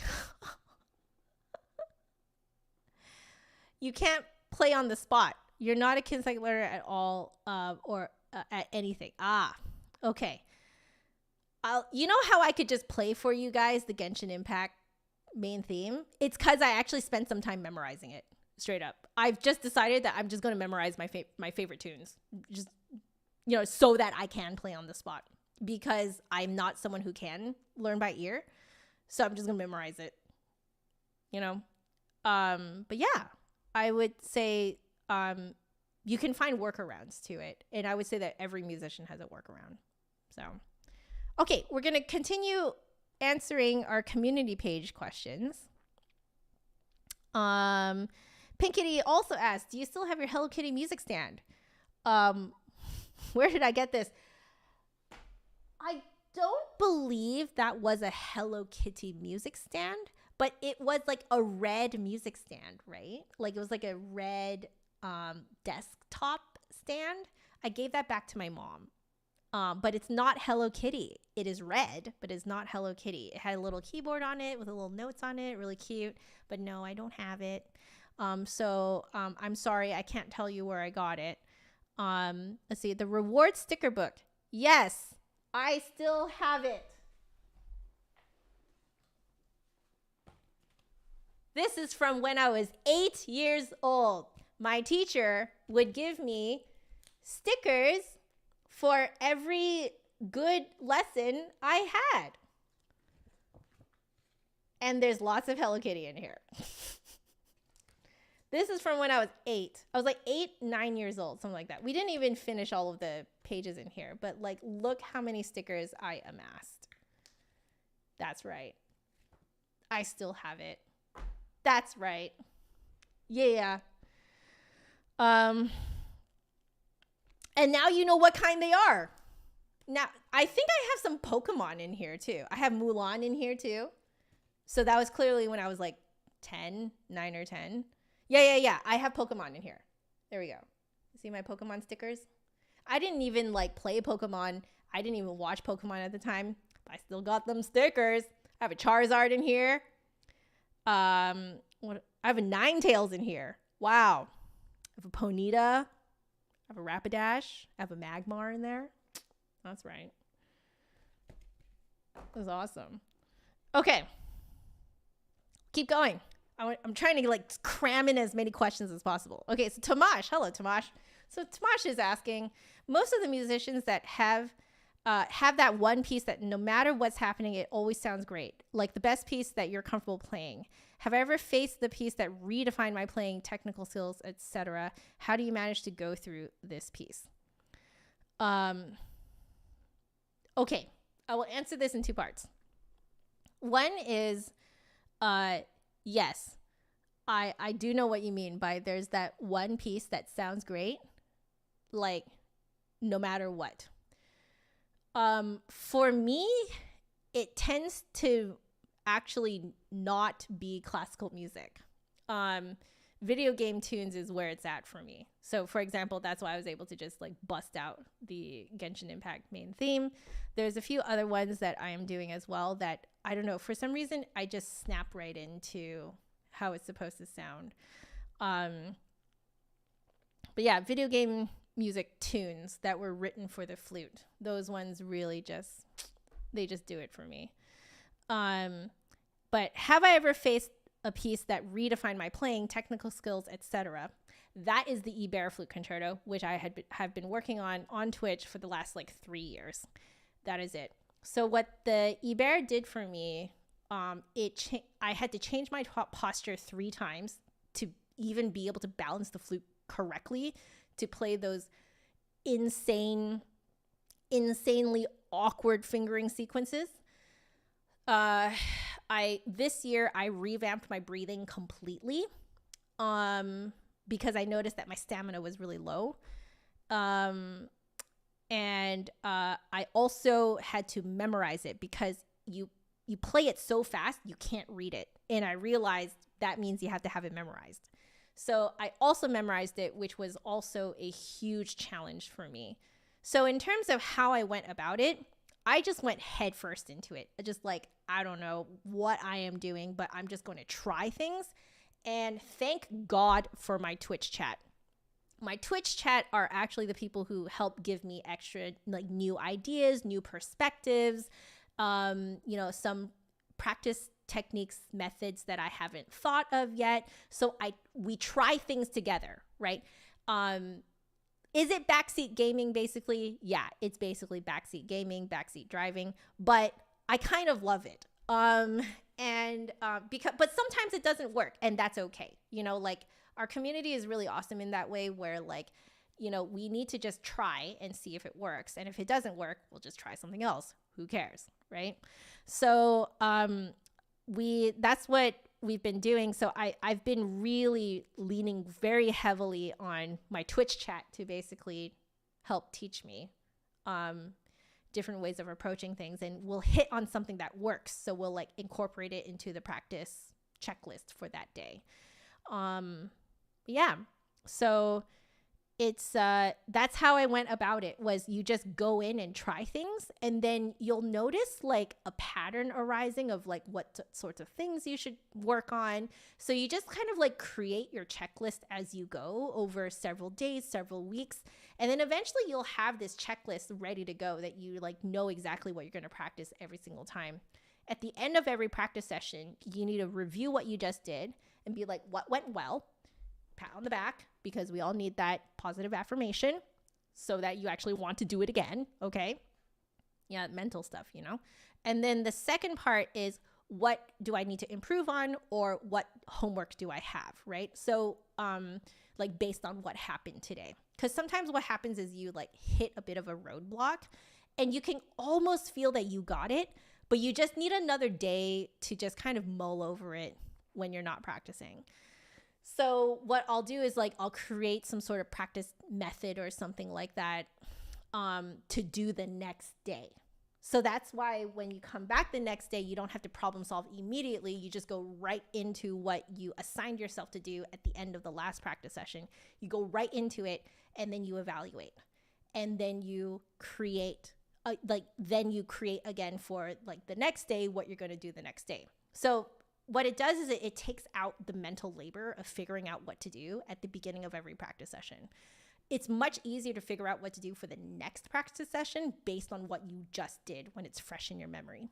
So that's how I went about it. I hope that was informative for you. Yeah. Okay. So moving up to other ones that were not upvoted here on the community page. Hazel is asking, how do you get great intonation? You play a lot with other people. That's actually how I got my great intonation. It wasn't good in the beginning. Oh, it was not very good. But the tip that my small ensemble coach gave me that absolutely changed my intonation was listen to other people more than you listen to yourself. We're always tempted to like listen to ourselves to be like, am I flat? Am I sharp? Etc. When really all you have to do is blend with other people, because if you blend with other people, by default, you're in tune with them. Play with other people. It gives you a really good idea of like how it feels to stay in tune within a certain key as well. But yeah, listen to other people more than you listen to yourself. Now, if you're playing all by yourself and you want to have good intonation, you want to be in tune with yourself. Now, our ears are pretty cool stuff where it essentially like the pitches and how things stack up with each other is actually more of a physical phenomenon, like the sound waves, how they stack with each other is actually a physical thing. So your ear will actually kind of like calibrate itself to certain keys. So what you can do is like, if you look at whatever piece that you're playing and you want to play in tune with yourself, take a section that is in the same key, because, there's always modulations and stuff like that. So take a section that is in the same key, and you want to play that scale up and down 3 times. By the 3rd time, it won't sound any different to you, but your ear will have calibrated to whatever key you're in. And then play it, and you'll notice that it just feels better. Not necessarily, you can't really necessarily hear if it's flat or if it's sharp or whatever. It just feels better. That's when it's in tune.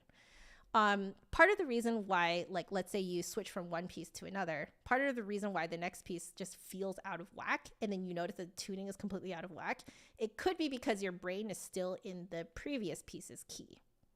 So you have to be like, a professional essentially can make that switch on command because they've trained themselves to by just playing so much music that they can just change their ears calibration immediately. But there's nothing wrong with taking a little bit of extra time to just play the key, play the scale a couple times, a few times, calibrate your ear, and then play it. So there you go. Those are my tips for great intonation. Heather, hello. What is my opinion on the LeFreque? I love it, but I do not use it for the way that it is marketed. So the way that it is marketed, so I have one here. I can show you guys too. So this was also donated to me by Unsphered here in the chat, and who got me to fall in love with the Woodify twig. But I think most people recognize the LeFreque as somehow making your sound more resonant. I do not use it for that purpose. I use it to change the tonal color palette of my flute. So my flute is 10K rose gold for the body and the foot joint, and 14K rose gold for the head joint, and I have a wooden lip plate. So the general tone color palette that I'm working with is very mellow and very chameleon-like, very like it can just kind of change into whatever. That's, at least I find that's what copper does for me. and wood had that kind of like woody edge to it, right? Now, if I pop this on, it will give it a silver edge that it is otherwise lacking. This makes this flute suddenly into more of like a solo concert flute, so I can play things like the E Bear. Okay, so I'll show you guys with the opening of this Chaminade concertino.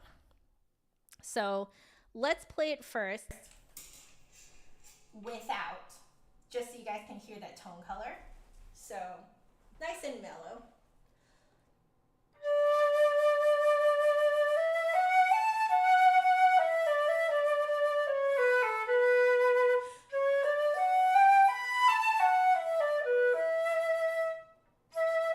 There we go. Okay, so that is the like kind of my flute at its normal state. You hear that like woody edge to it, right? So now we're gonna pop this on. Now I have the smaller LeFreque, so I'm gonna put it on my head joint and head joint crown. And one of the reasons why I'm putting it up here is because we tried it on Twitch between the head joint and the body. And something about it being surrounded by two pieces of wood with my lip plate and the Woodify wave, it just kind of muted the silver sound. And then we're like, what the heck is happening? So we tried it on the head joint crown instead, and it did the trick. It definitely gives more of that like silver sound. So this is a great, quote, cheap way to change essentially the metal of your flute. At least that is how I'm using it. So now we'll play the opening of the Chaminade. Okay, here we go.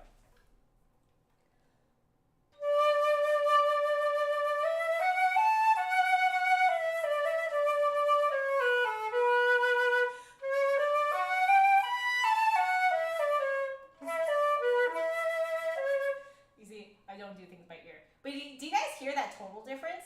Like it suddenly sounds a lot more like, you know, silver and direct and like zingy, you know?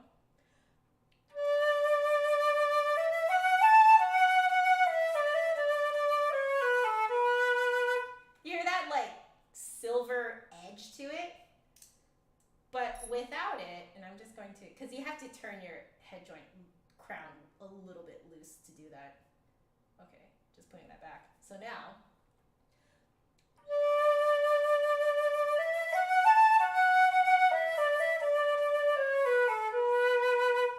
a lot more mellow, right? Mellow, that woody sound kind of comes through a little bit more. That is what I think about the LeFreque. It is a fantastic way to change the tone color palette of your flute. Now, if I were, I think I did try putting a gold on here and it just became so gold, I could not deal. Like, whoa, very round airstream. I felt like I couldn't play with the tonal colors like that I usually can. You know, but essentially what this does is that it extends my tonal color palette more into the silver arena. So yeah, I don't use it for what it's marketed. But yeah, there you go. I hope that is helpful to you, Heather. All right, clarinet chamber. Did I watch ARD competition this year? What is my opinion about competitions in general? I don't actually know what ARD competition is. Let me look this up really quickly. What is this? ARD Music International Music Competition. What is this? Oh, wow. I'm looking at their website right now. Let's go to History.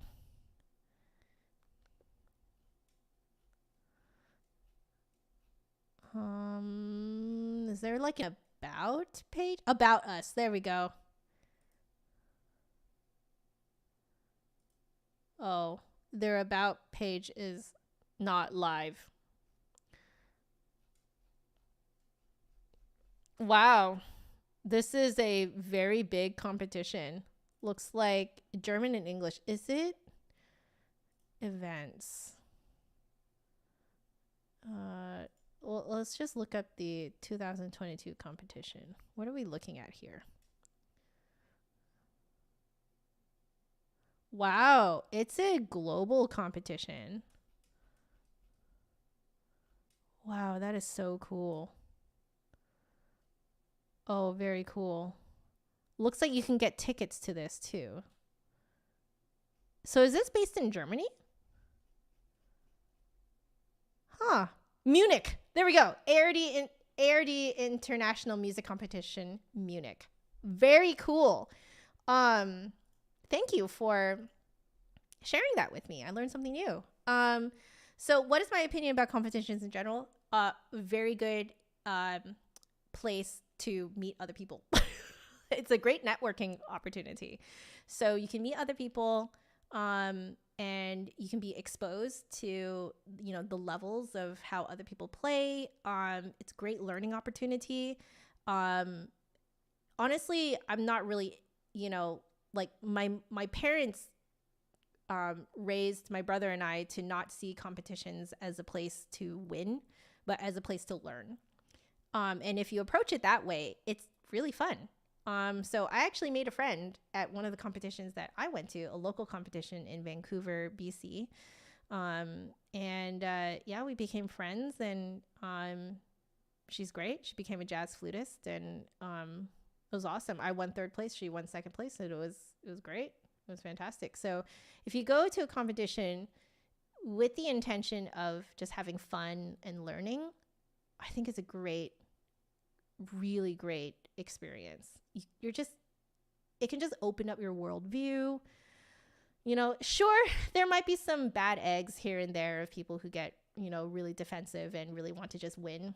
But, it's okay. You don't have to be friends with those people. You could just be friends with all the other people who just want to be a nerd about, your instrument right along with you. It's a great place to meet other uber nerds about what you are an uber nerd about. So that's what I think. That's how I was raised, at least. Leon is asking, a friend's grandson is into Genshin Impact. He knows that you do the gown and concept stuff, and asked if you can make a minion Genshin character.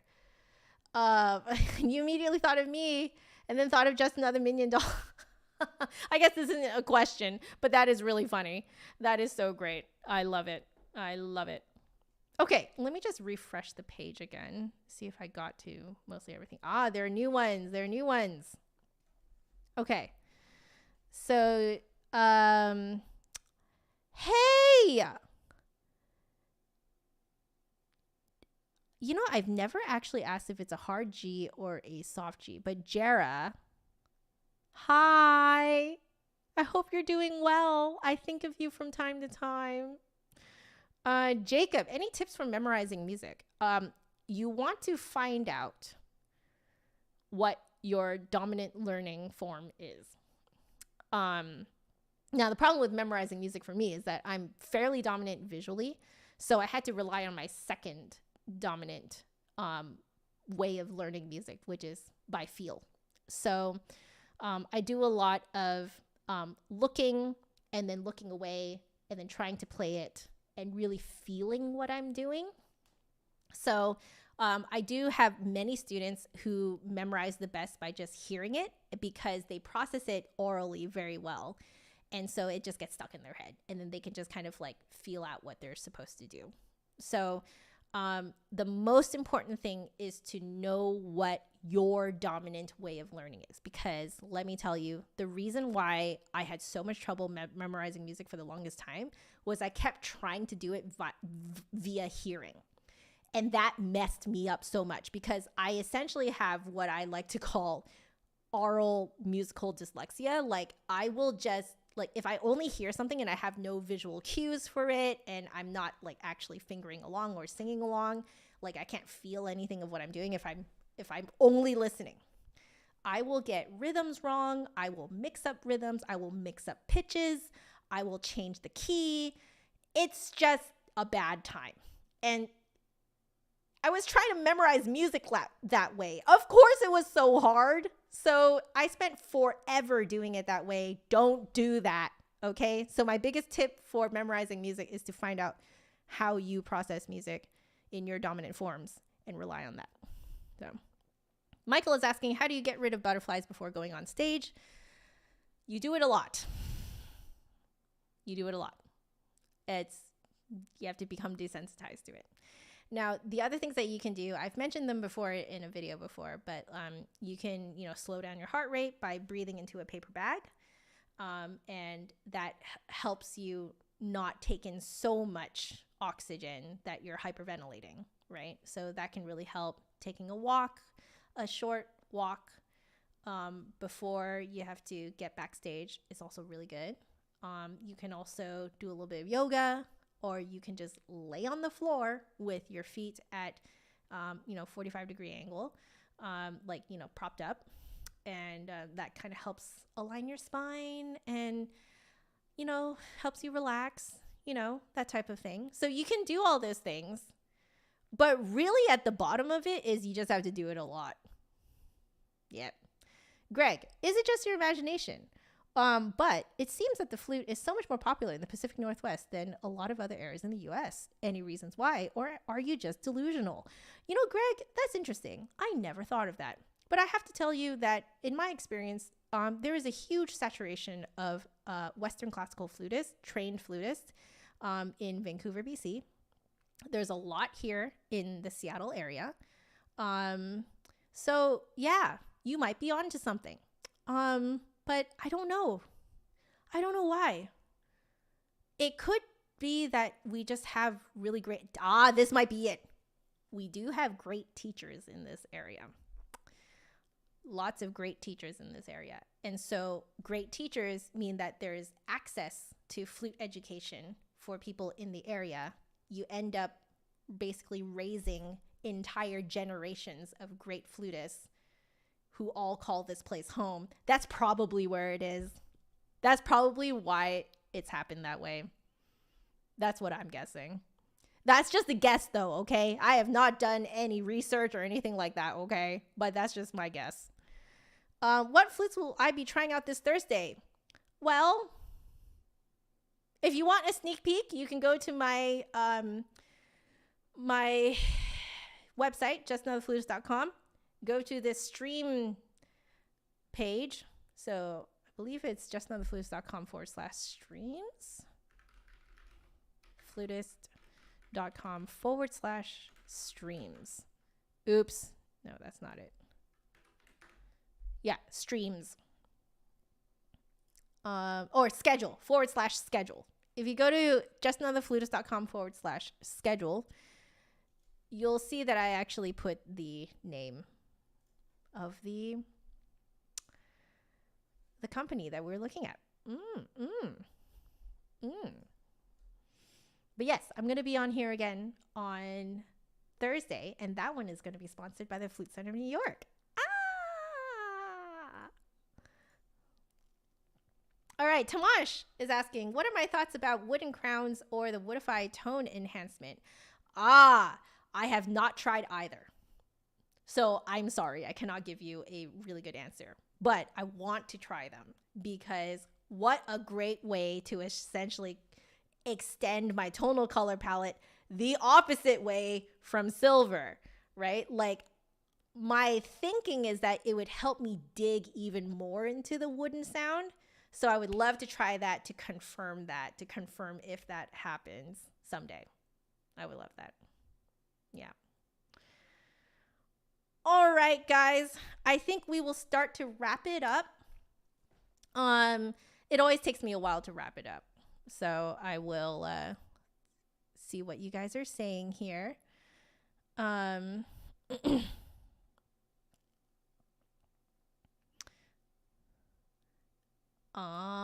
Pink Kitty, for you, nerves come from pressure. So if the performances are low stakes or no expectation to do well, then you have less butterfrees.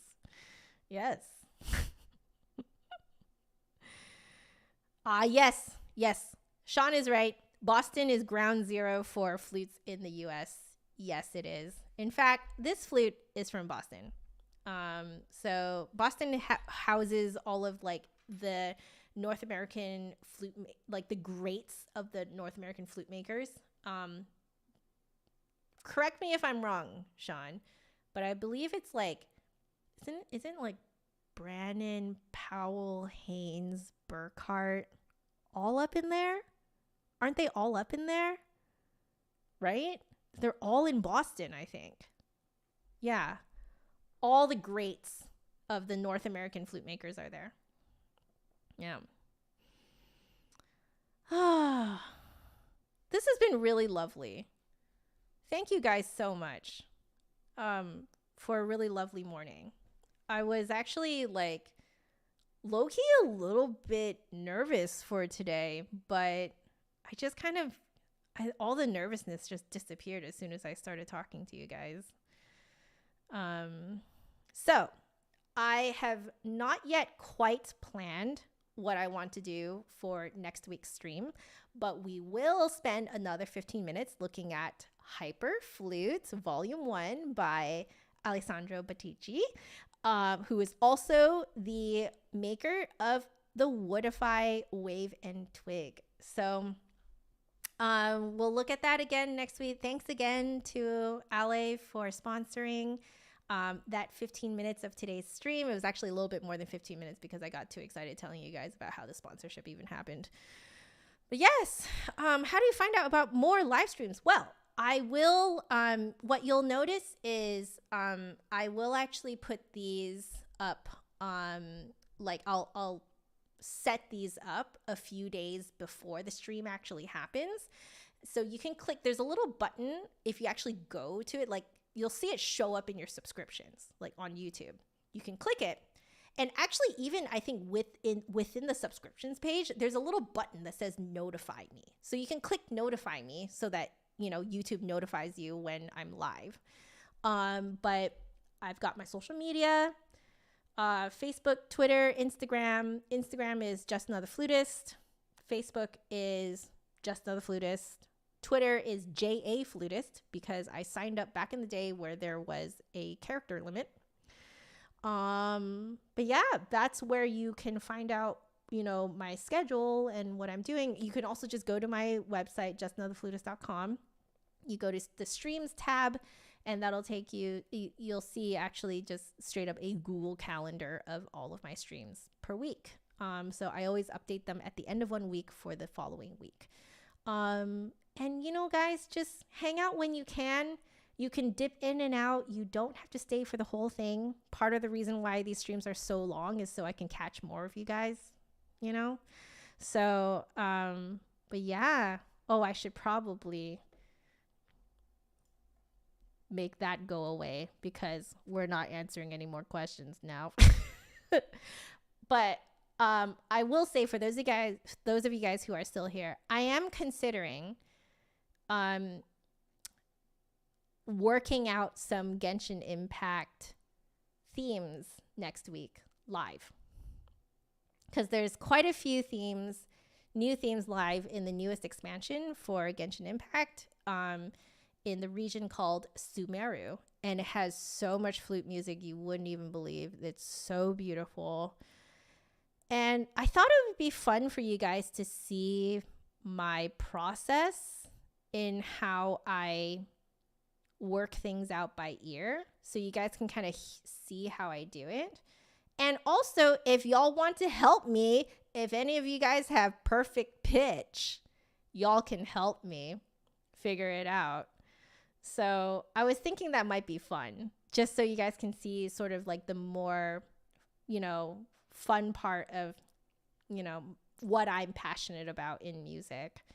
And also it involves a lot of this kind of like extended flute technique stuff. So it goes really well with the sponsorship by Hyperflute. Yeah.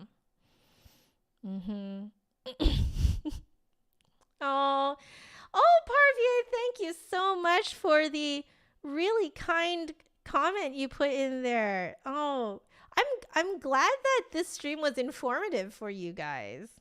Thank you. But yeah, Jacob, that is how you can find out more about my streams. Open up the show more, the description section under this video. all of my social media is on there. So go follow the one that you are on the most, and you'll see my notifications pop up. Sometimes you might have to like prioritize the notification. You know, different platforms have it in different ways. For example, here on YouTube, you subscribe and hit that bell icon so that it will notify you when I put up a new video or I schedule a new live stream. Yeah. So like, comment, subscribe. That all helps. Are you serious, love? Okay. Do you want to say hi? No, you don't. You don't want to stick your hand in either?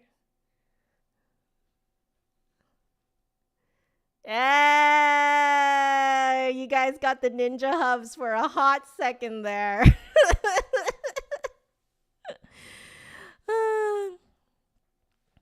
Oh, you guys. Okay.